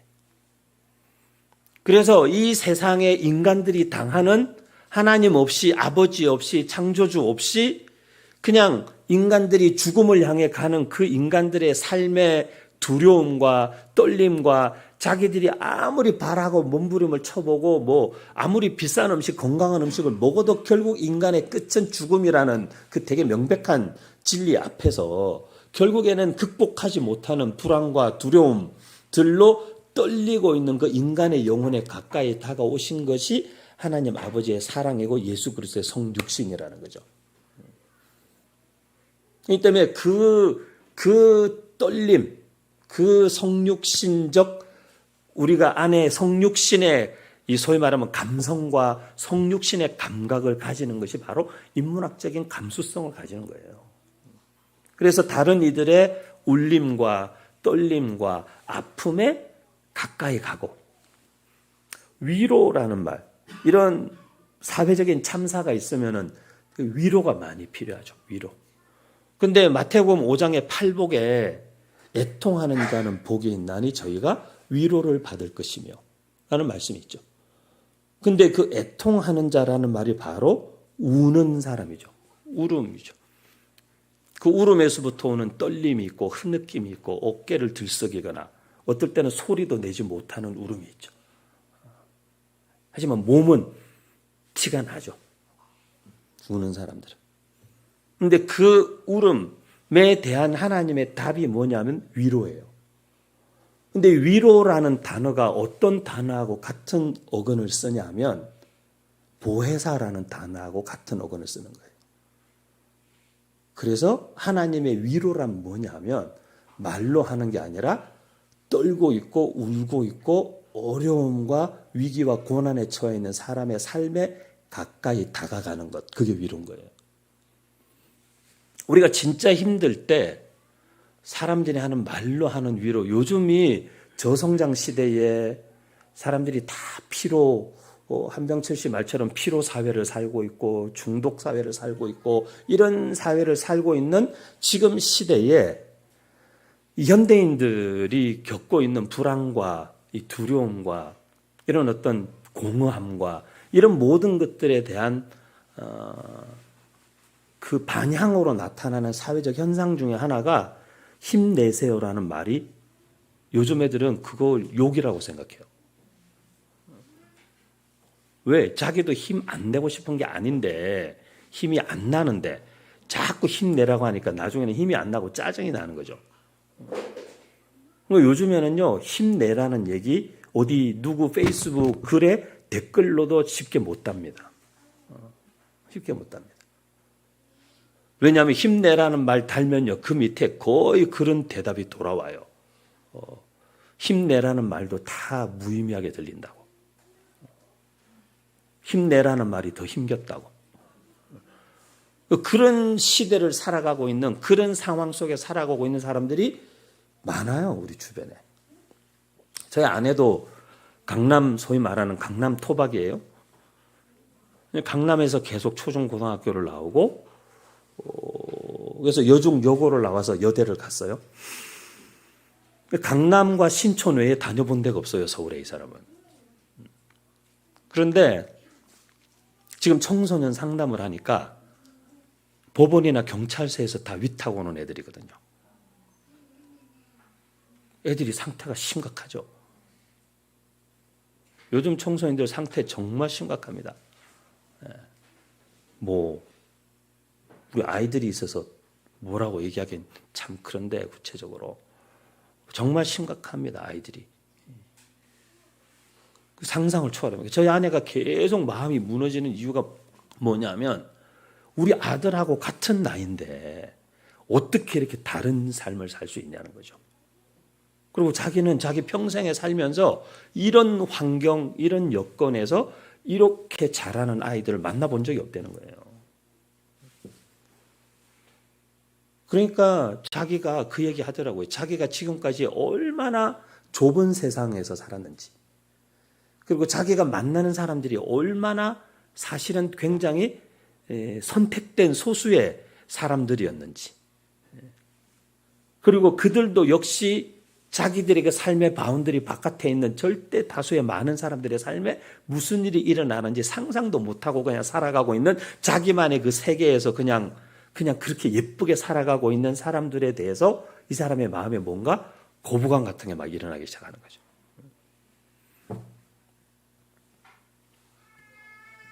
진짜 복음이 필요한 사람들은 다 저기 있는 거죠. 근데 우리는 교회 안에서 우리끼리 그냥 우리끼리 좋은 거죠. 그냥 마냥 행복하고 즐겁고 사랑하고 이렇게 하는데 이 담장 바깥에 나가면 우리가 상상할 수 없는 삶을 사는 이웃들이 그리고 우리 아이들이 우리 이 또래 아이들하고 같은 또래 아이들이 질비하게 저희 아내가 독수리 오영자라고 말하는 아이들이 있어요. 저한테 아내가 자주 독수리 오영자 좀 도와주면 좋겠다. 오남매인데 엄마가 5째 놓고 도망갔어요. 아빠는 약간 그 정신지체가 경계선에 있는 분이에요. 쓰레기 소각장에서 일하시는데 아이들 5명을 돌볼 수가 없는 거죠. 그 애들이 진짜 말로 다 할 수 없는 환경에서 자라고 있는 거죠. 동생들이 자전거 타고 싶다고 그래서 둘째 형이 아파트에서 자전거 2개 훔쳐왔다가 경찰서 잡혀간 거예요. 그리고 저녁에 라면을 먹는 게 일주일에 한 2-3번. 그 외 나머지 3-4번은 그냥 굶는 거예요. 근데 저희 아내가 저한테 물어보길래 제가 그냥 걔네들 필요한 거 있으면 뭐든지 도와주라고. 뭐든지 도와주라고. 그래서 뭐 고기도 사주고 뭐 많이 해줬죠. 이렇게 하고. 근데 그런 아이들이 너무 많죠. 우리 주변에 그렇게 멀지 않은 곳에. 근데 그런 아이들의 삶에 공감이 안 될 수 있죠. 저도 개척교회 하시는 아버지 때문이라고 하니까 좀 탓하는 것 같은데 중학교 다니면서 신문 배달도 해보고 뭐 그 중학교 시절에 그래서 제가 방황을 많이 했던 것 같아요. 많이 하고 아버지가 큰 교회 잘 계시다가 갑자기 다 그만두고 개척을 하시니까 하루아침에 우리 인생이 풍지박산 난 거죠. 그러니까 뭐 신문 배달하고 이제 지금도 생각나요. 제가 신문 배달할 때 시청에서 신문 배달하는 소년 소녀들을 다 불렀어요. 시청에 갔어요. 갔더니만은 시청에서 옷을 한 벌씩 다 주는 거예요. 겨울 그 파카 같은 거, 되게 두툼한 좋은 파카를 주는 거예요. 그렇게 딱 이렇게 열어 보니까 여기 안에 써져 있는 거예요. 뭐라고 써져 있냐면 전두환 대통령 각하 하사품 이렇게 써 있는 거예요. 우리 대통령 각하께서 신문 배달하는 아이들을 불쌍히 여기셔가지고 파카를 다 한 벌씩 하사하신 거예요. 근데 그때는 제가 보니까 중학교 제가 한 2학년이었던 것 같은데 겨울에 입고 다닐 옷이 그밖에 없었어요. 그러니까 죽으라고 그냥 그것만 입고 다니는 거예요. 근데 온 세상에 다 아는 거죠. 그 옷 입은 애들은 신문 배달 소년이라는 거예요. 근데 뭐 그래도 아버지가 뭐 좀 저희가 고생하긴 했지만 그래도 감사하게도 또 하나님 은혜도 주시고 목회를 잘하셔서 항상 어디서든 이렇게 교회가 금방 또 성장하고 이렇게 자리를 잡았어요. 저희가 한 고등학생 제가 되고서부터는 그렇게 또 별로 어려운 줄 모르고 그냥 이렇게 지냈던 것 같아요. 하지만 제가 생각해 보면 제 삶의 그 순간순간의 장면들이 저희 안에 이렇게 자리 잡고 있으면서 제가 사람들 그리고 다양한 계층과 저도 지금 미국에서 돌아와서 20년째 강남에만 있었어요. 강남 청년들만 가르치고 하지만 그 교회 강남 아이들만 있는 건 아니죠. 하지만 사람에 대한 편견을 가지지 않고 그게 잘 살든 못 살든 많이 배웠든 못 배웠든 양쪽 다 사람에 대해서 너는 집안이 괜찮게 살고 너는 백수로 몇 년을 놀아도 걱정 없는 집에 있기 때문에 네가 뭐가 걱정이야 이렇게도 보지 않고 너는 너무 가난하고 없고 강남에 사는 흉내는 내고 있지만 그냥 반지하에 살면서 그냥 그렇게 살아가고 있지만 너의 삶이 결코 비참하거나 또는 그 아이가 자기가 어느 동네에 사는지 자기가 어느 학교를 다니는지도 밝히지 않는 아이지만 그런 모든 것들을 편견 없이 진짜 주님의 마음으로 똑같이 대하고 품는 것도 다 사실은 인문학적인 소양에서 나오는 거예요. 신앙이 좋다라는 말을 우리가 제대로 잘 정의해야 돼요. 신앙이 좋다라는 말은 주일 11시면 그냥 빠뜨리지 않고 예배당에 예배드리러 가고 한 달에 한 번씩 11조를 꼬박꼬박 정직한 11조를 바치고 그리고 특별 새벽기도 있으면 하루도 안 빠지고 개근하고 그리고 교회에서의 승진의 기회를 착실히 밟아서 새 가족을 넘어 이제 서리 집사를 넘어 서리 떼고 안수를 이렇게 또는 권사 그리고 결국에는 명예롭게 은퇴 권사 장로까지 되는 그게 신앙의 성장이나 신앙의 실체가 아니다라는 걸 알아야 된다는 거죠. 신앙이 좋다라는 말은 사람을 편견 없이 대한다는 말이겠구나. 신앙이 좋다라는 말은 누군가의 아픔에 주님의 마음으로 깊이 공감한다는 말이겠구나. 신앙이 좋다라는 말은 이 세상을 사랑하신 그 하나님의 마음으로 우리도 정말 이 세상을 똑같이 품고 기도한다는 말이겠구나. 신앙이 좋다라는 말은 우리 아이들에게 불필요한 세상적인 욕심과 세상적인 가치와 기준으로 스트레스를 주고 잔소리를 하고 아이들을 힘들게 내가 이제 끝낼 때가 돼서 너네 편 한번 들어주는 거야. 근데 그렇게 하는 게 그게 신앙이 좋다는 건 그런 게 아니구나. 신앙이 좋다라는 것은 관계가 좋은 것이다 라는 말이 될 수도 있겠구나. 그거 신앙이 좋다라는 것은 이해심이 깊다라는 말이 될 수도 있겠구나. 신앙이 좋다라는 말은 성경에 있는 온유함이라는 단어. 화도 낼 줄 모르고 바보 같은 성격이 아니라 길들여진 야생마. 그게 온유라는 뜻이죠.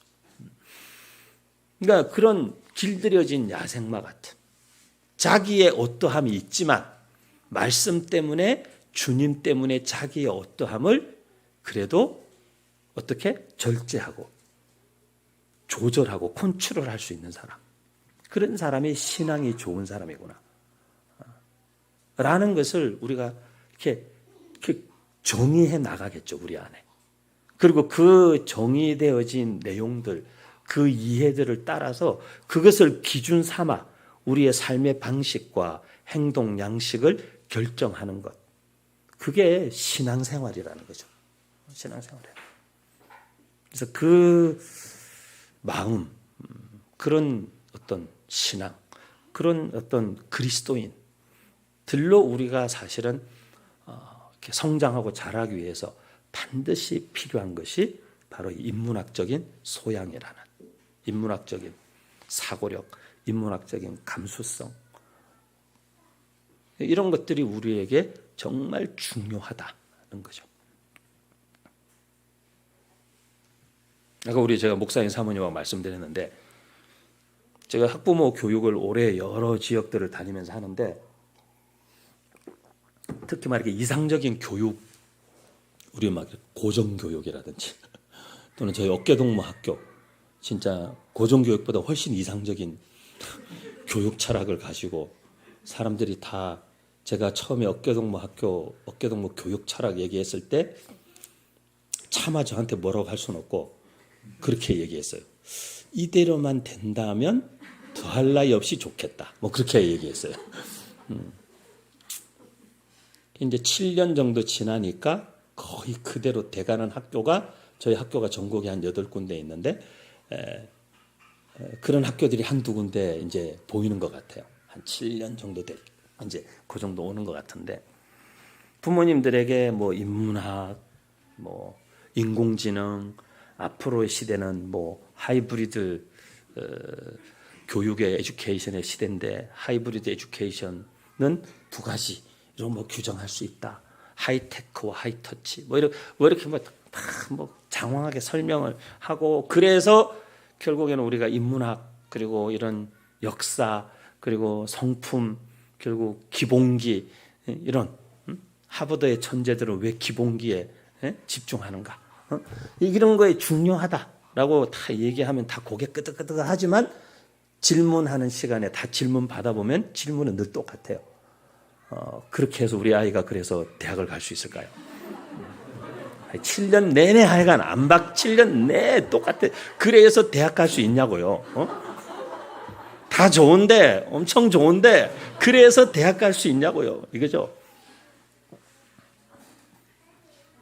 그에 대한 답은 다음에 제가 해드리겠습니다. 결론은 갈 수 있죠. 갈 수 있어요. 여러분이 여러분의 자녀들이 다 하버드 예일을 갈 수 있다고 착각하지 않는 한 갈 수 있어요. 갈 수 있는 곳은 너무 많아요. 모셔가려고 다 기다리고 있어요. 미국에서도 끝도 없이 연락 오고 찾아와요 저한테. 제발 학생들 좀 보내달라고. 그러니까 여러분 저는 늘 강의하고 다니는 많은 주제 중에 인문학, 제대로 된 인문학을 공부하면 그게 신앙의 기본기하고 별반 다르지 않다는 걸 알게 돼 있고 그 신앙의 기본기와 인문학적인 소양과 인간으로서의 본질과 기본을 지키는 것만으로도 우리 아이들은 대학을 가든 안 가든 관계없이 자기 인생 살아나갈 수 있는 아이들이다. 결론적으로 말하면 제가 청년 다음 세대 사역 30년 가까이 한 사람으로서 여러분 말씀드리자면 제가 볼 때 이 세상의 아이들은 두 종류의 아이들밖에 없어요. 어떤 종류의 두 종류냐? 이렇게 보면 이렇게 제가 가만히 보고 있으면 청년부에서 이렇게 1년, 2년, 3년 지켜보잖아요. 그러면 딱 두 종류의 아이들이 있어요. 걱정되는 놈, 걱정 안 되는 놈. 그밖에 없어요. 근데 걱정 안 되는 놈은 공부를 못해도 지금 백수인데 진짜로 그놈은 걱정이 안 돼요. 나중에 보면 그놈 지 인생 지갈 길 가고 있어요. 근데 공부도 잘했다 그러고 8학군에 스카이 나와가지고 어머니는 자꾸 저한테 와서 자기 아들이 LG 다닌다고 한 10번은 얘기하고 계속 보면 너무 저놈은 걱정돼요. 볼수록 걱정되는 거죠. 그 걔가 이제 40대 이렇게 넘어가지고 뭐 하고 있나 이렇게 보면 여전히 걱정스럽게 살고 있어요. 본인도 걱정하고. 무슨 차이일까요? 무슨 차이일까요? 제가 볼 때는 인문학적인 소양을 통해서 이런 주제들, 삶의 주제들, 나는 누구인가? 하나님과 나와의 관계는 뭐지? 나는 왜 태어났지? 나는 왜 살지? 인생의 목적은 뭘까? 뭐가 의미 있는 삶일까? 어떻게 살면 내 삶의 후회를 줄이거나 또는 부끄럽지 않은 삶을 한 번 사는 인생 하나님과 역사 앞에서 살 수 있을까? 이런 질문들에 대해서 인문학적인 사고력이나 인문학적 감수성, 소양을 통해서 하나님과의 관계 안에서 답을 찾은 친구들은 보면 대화를 해보면 걱정이 안 돼요. 아, 너는 길을 찾았구나. 마땅히 행할 길을 찾았구나. 근데 얘가 30이 넘었고 30대 중반을 넘어가고 좋은 학벌에 좋은 집안에 그런데 엄마도 계속 마음을 못 놓고 자기도 계속 자기 삶에 대해서 불안하고 다른 거 하나도 없어요. 길을 못 찾은 거예요. 길을 못 찾은. 그래서 좋은 교육은 길을 찾아주는 교육이 아니고 길을 찾아갈 줄 아는 힘을 길러주는 거죠. 아무리 지도를 줘도 지도를 읽을 줄 모르면 어떻게 무슨 소리 길 못 찾아가죠. 이 때문에 부디 우리 의예나무 교육 공동체와 우리 교회 여기 또 계신 부모님들 우리가 다 연약하고 부족하지만 하나님 안에서 우리 아이들 하나님이 누구신지를 깊이 생각할 수 있는 아이들은 자기가 누군지도 깊이 생각할 수 있어요. 그리고 인생을 어떻게 사는 게 바르게 살고 잘 사는 건지도 깊이 생각할 수 있어요. 왜? 여기서 핵심적인 것은 하나님, 인생의 목적 뭐 이런 게 아니고 깊이 생각할 줄 아는 게 이게 핵심이기 때문에.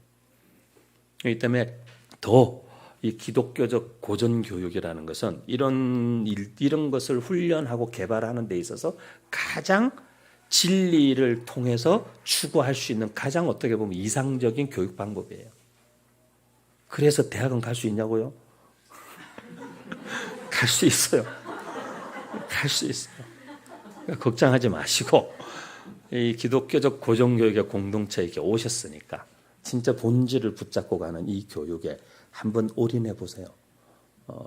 자녀들에게 마땅히 행할 길을 어려서부터 가르치는 굉장히 분명하고 확실한 길이 이 기독교 고정교육의 길이에요. 그래서 저는 되게 기대가 돼요. 여기에서 앞으로 나오게 될 졸업생들과 그 아이들의 삶이 되게 기대가 되고, 그리고 기대하는 것보다 더 제가 볼 때는 귀한 아이들로 잘할 수 있을 거라고 제가 관상을 좀 보는데, 여기 지금 우리 앉아있는 친구들 보니까 걱정 안 되는 아이들이요 다. 걱정 안 되는 아이들이니까 괜찮습니다. 괜찮으니까 뭐 원하시면 나머지 아이들도 내려오면 관상을 봐드릴게요. 같이 한번 기도하겠습니다. 하나님,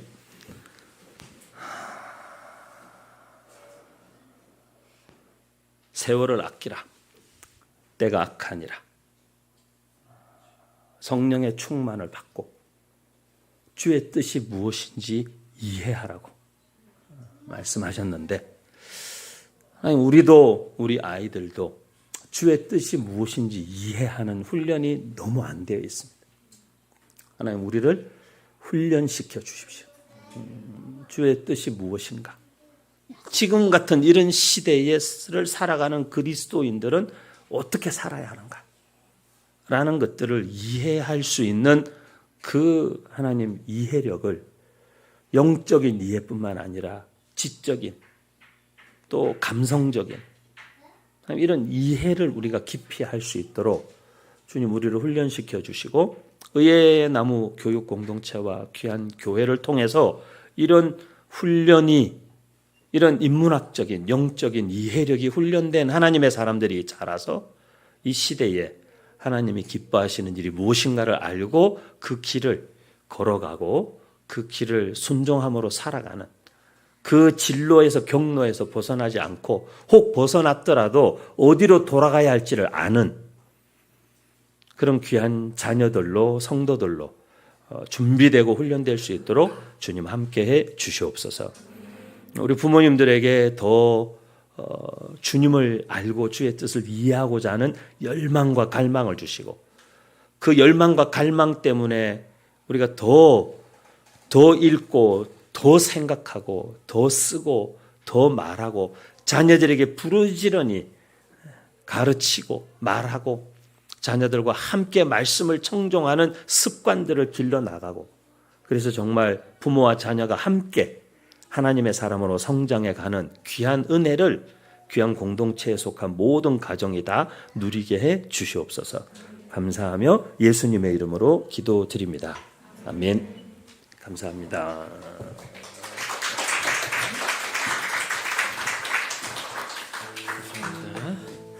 우리 찬양 한 곡 하면 좋겠습니다. 우리 보리라, 우리 오늘 눈물로 하늘의 씨앗을 심는다. 우리 찬양하고 기도하고, 그리고 우리 또 한 10분 정도 더, 우리 좀 조금 시간이 갔지만 좀 기도하러 왔으니까 또 기도를 하고 가면 좋겠습니다.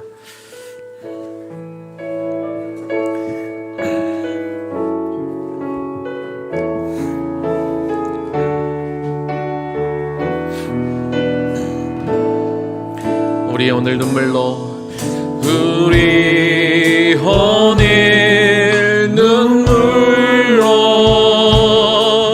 하나님의 씨앗을 심는다. 꿈꿀 수 없어 무너진 가슴에 저들의 푸른 꿈 다시 돋아나도록 우리 함께 땀 흘려 소망의 길을 만든다. 내일로 가는 길을 찾지 못했던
보리라 그날에 우리 보리라 그날에 우리 보리라 새벽 이슬 같은 저들 일어나 뜨거운 가슴 사랑의 손으로 이 땅 치유하며 행진할 때 오래 황폐하였던 이 땅 어디서나 순결한 꽃들 피어나고 푸른 위에 나무가 가득한 세상 우리 함께 보리라 푸른 위에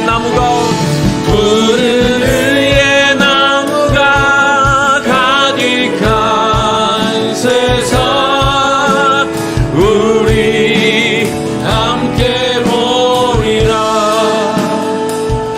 우리 같이 기도하면 좋겠습니다. 우리 한 번만 기도하겠습니다. 결론처럼 나왔던 말씀이셨는데요. 이 교육의 목적의 끝은 결국 우리 아이들이 스스로 길을 찾아갈 줄 아는 그런 힘을 길러가는 것, 이것이 교육의 목적이라고 말씀해 주셨습니다. 맞는 말씀인 것 같습니다. 그러기 위해서 우리에게 좋은 습관이 길러져야 됩니다.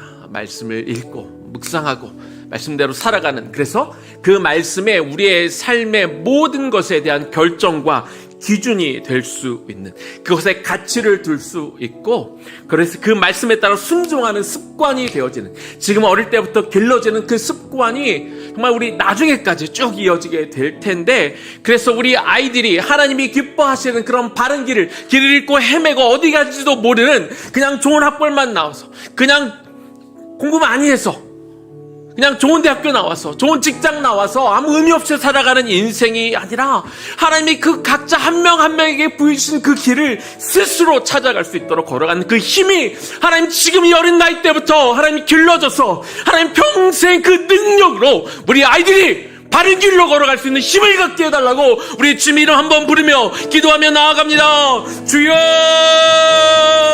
하나님 이 시간 기도합니다. 하나님 우리 아이들에게 정말 바른 그런 힘을 길렀으면 좋겠습니다.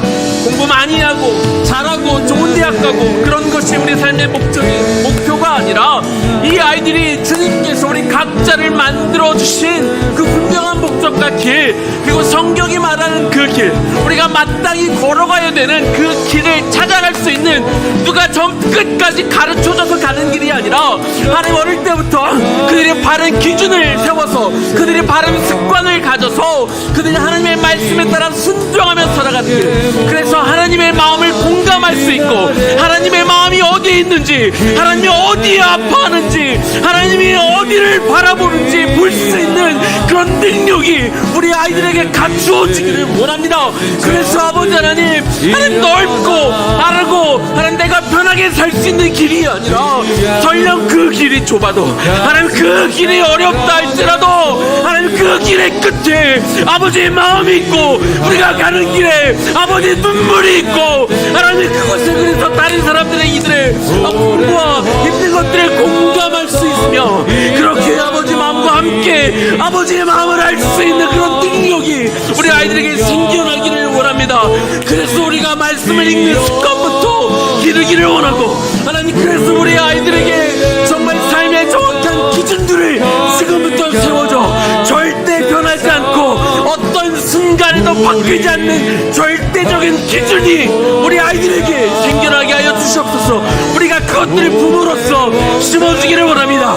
그것이 우리가 부모로서 우리 자녀들에게 해줄 수 있는 가장 좋은 선물임을 우리가 놓치지 않게 하여 주셔서, 무턱대고 공부를 잘하고 무턱대고 좋은 대학을 가는 것이 아니라, 그 인생의 분명한 목적을 말씀 가운데, 그들의 바른 신앙 가운데 우리 아이들이 찾아서 그 길을 스스로 가며, 또한 그 길을 걸어가지 못한 다른 이들, 그 길을 밖에 있어서, 그 길 멀리 있어서, 하나님 우리가 교회 안에만 있어서 우리가 미처 발견하지 만나지 못하는 그들을 볼 수 있고, 그들의 아픔과 그들의 슬픔과 그들이 하나님 그 절망에 있는 아이들을 찾아 함께 그 길로 데려갈 수 있는 그 능력이 우리 아이들에게 생기기를 원하오니, 오 주여, 우리가 이것을 향해 나아가게 하여 주옵시고, 이것이 우리가 살아가는 목적이 되게 하여 주시옵시고, 이것이 우리 아이들을 공부시키는 목적이 되게 하여 주시옵소서. 그날에 우리 보리라. 새벽 이슬 같은 저들 일어나. 뜨거운 가슴 사랑의 손으로 이 땅 치유하며 행진할 때, 오래 황폐하였던 이 땅 어디서나 순결한 꽃들 피어나고 푸른 의의 나무가 가득한 세상, 우리 함께 보리라. 푸른 의의 나무가 가득한 세상, 우리 함께 보리라. 오늘 좀 시간이 늦기는 했는데요, 이 말씀을 듣고 우리가 그냥 갈 수는 없을 것 같아요. 한 10분만 우리 개인적으로 이 말씀 붙들고 들은 말씀 기억하며 하나님 앞에 부르짖었으면 좋겠고요, 우리 아이들 좀 오게 해주셨으면 좋겠어요. 그래서 우리 하던 대로 우리 목회자들도 이 말씀을 듣고 그냥 갈 수가 없어요. 그냥 아이들을 보낼 수가 없어요. 시간이 좀 지났지만 그냥 보내는 건 직무유기 같아요. 우리 아이들 여기서 함께 좀 같이 기도할게요. 윤은성 목사님 좀 부탁드립니다. 다른 목회자들도 아이들을 위해서 기도하겠지만 우리 아이들 한 명 짧게라도 좀 안수 기도해 주셨으면 좋겠습니다. 우리 주님 이름 한번 부르며 한 10분만 정말 뜨겁게 이 들은 말씀 붙들고 내가 어떻게 살아야 되고 내 아이들을 어떻게 양육해야 되고 참 좋은 신앙의 길이 무엇인지 깊이 고민하며 하나님께 듣는 시간이 되었으면 좋겠습니다. 우리 주님 이름 한번 부르고 기도하며 나아갑니다. 주여, 하나님 시간 기도합니다. 하나님 도와주옵소서. 하나님 이 말씀을 듣고 우리가 판단하기, 우리가 어떻게 걸어가야 될지 우리가 볼 수 있기를 소망하며 기도하오니 주님 도와주시옵소서. 하나님 도와주옵소서. 아버지 하나님 말씀을 듣고 우리가 정말 내 자녀를 내가 어떻게 교육시켜야 되고 내가 어떤 비전을 줘야 되고 내가 그들에게 무엇을 가르쳐 줘야 될지 분명히 알고 깨닫기를 원하며 기도하오니 주여 도와주시옵소서. 아버지 하나님 이 시간을 통해서 다시 한번 우리의 신앙과 믿음을 점검하고 내가 살아가는 이유와 목적을 다시 한번 점검하는 시간이 되어주길 원하며 기도하오니 주여 도와주옵소서. 아버지 하나님 다시 한번 돌아봅니다. 나는 내가 이곳에 아이들을 왜 보내고 있습니까? 왜 아이들을 교육을 시키고 있고 나는 무엇을 아이들에게 심어주고 있습니까? 그것들을 분명히 바라보는 시간이 되기를 원하며 기도하오니 주여 도와주시옵소서. 하나님 도와주시옵소서. 하나님 도와주시옵소서.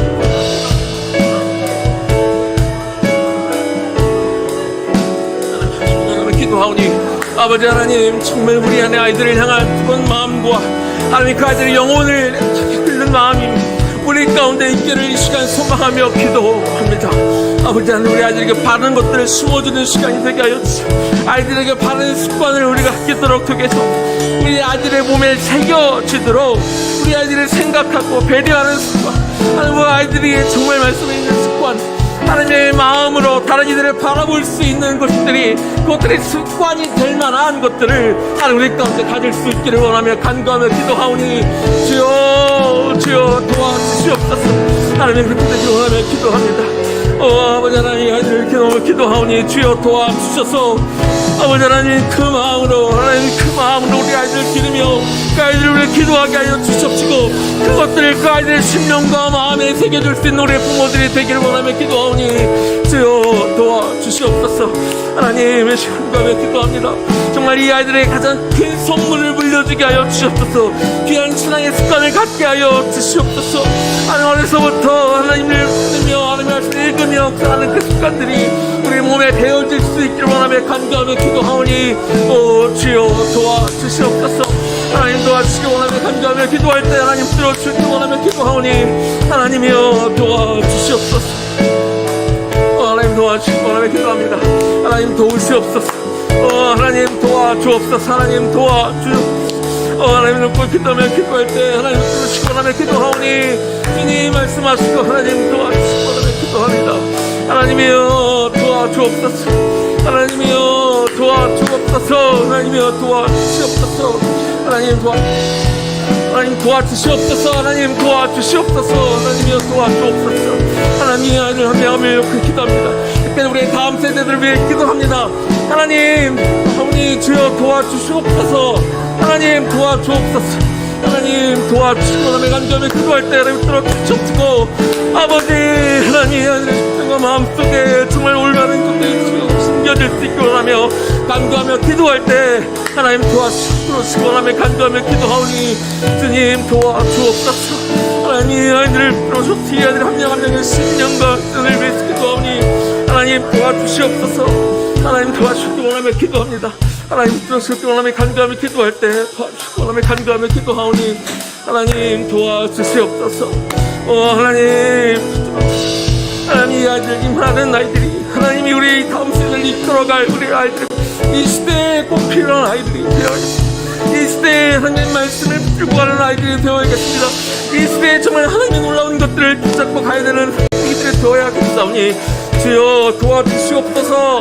하나님 도와주시옵소서. 하나님 도와주시옵소서. 하나님 도와주시고 이 아이들이 정말 하나님의 말씀대로 세워질 수 있는 아이들이 되기를 원하며 간구하며 기도하오니 주님 도와주옵소서. 하나님 그렇게 아이들을 놓고 기도합니다. 내 마음을 정말 마음을 부어의 시간 기도할 때 하나님 도와주시기를 원하오니 주여 도와주시기를 원하며 기도합니다. 하나님 주여 도와주옵소서. 하나님의 도와주시기를 원하며 기도합니다. 하나님의 도와주시옵소서. 하나님 도와주시옵소서. 하나님 도와주옵소서. 하나님 도와주시기 원하며 기도합니다.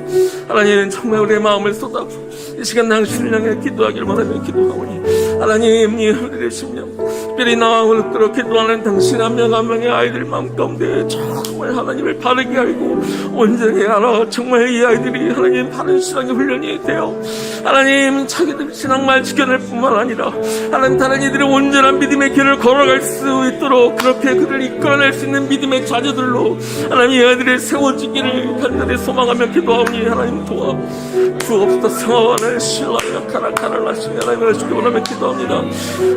하나님 하나님 도우시옵소서. 하나님 도우시옵소서. 하나님 우리의 마음을 통해 하나님을 들어주시고 정말 이 아들이 하나님 온전한 길로 걸어갈 수 있기를 간절히 소망하며 기도할 때 하나님 정말 이 아이들이 담아 이 세상에 하나님의 마음을 열어 이 세상의 고통과 아픔을 공감할 수 있는 아이들로 살아갈 수 있도록 도와주시옵소서.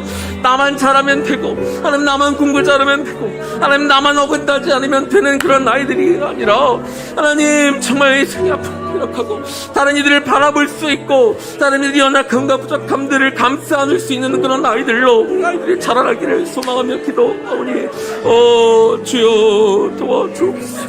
하나님 그렇게 우리 아이들이 자라날 수 있기를 하나님 소망하며 기도합니다. 하나님의 도와주옵소서. 주님 이 시간 기도합니다.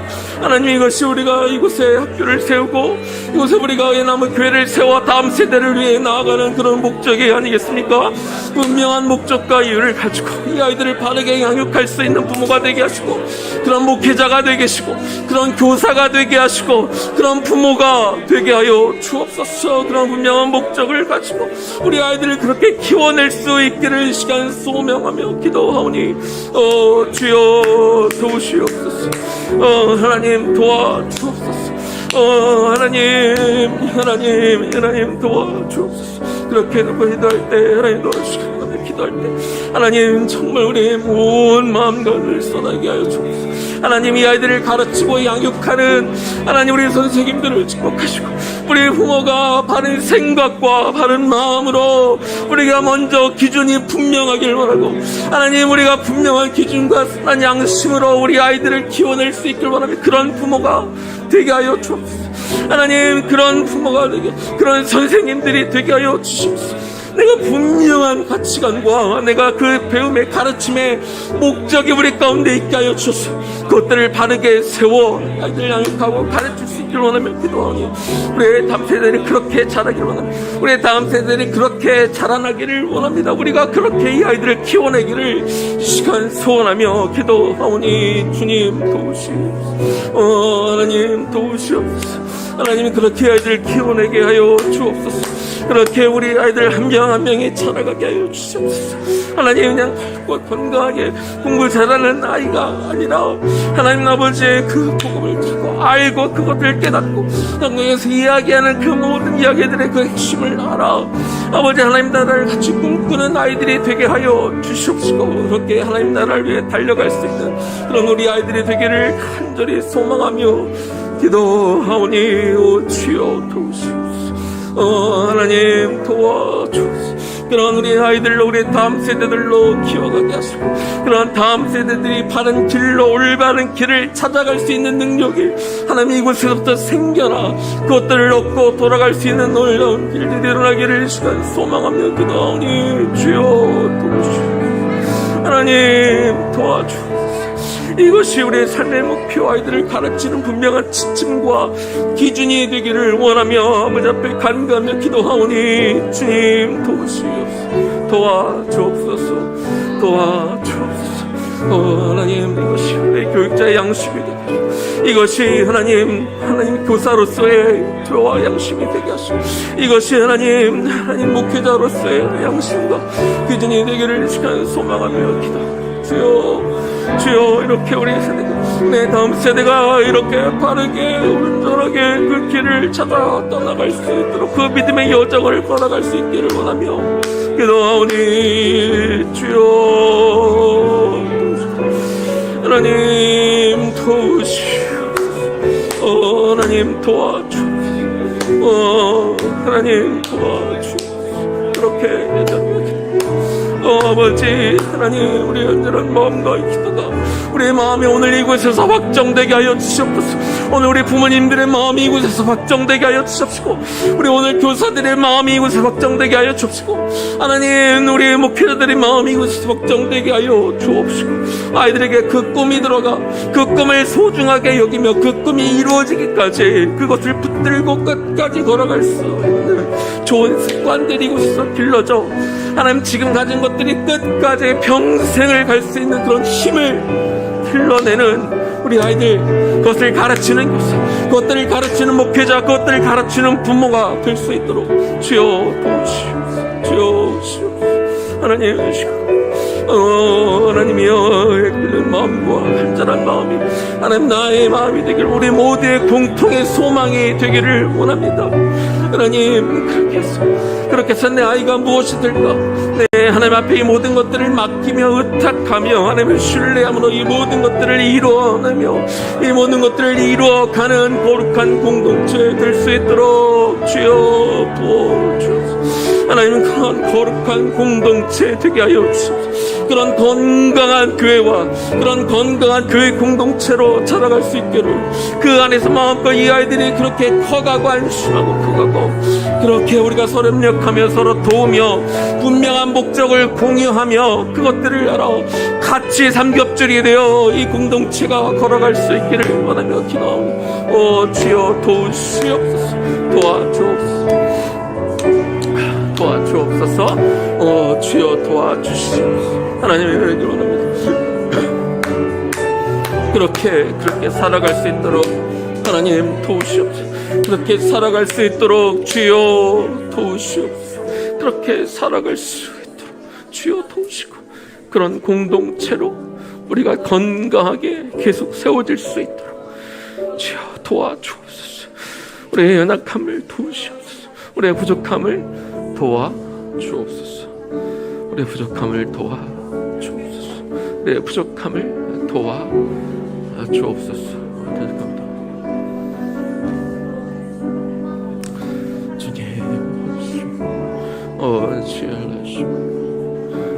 주님 되시고 하나님 도와주옵소서.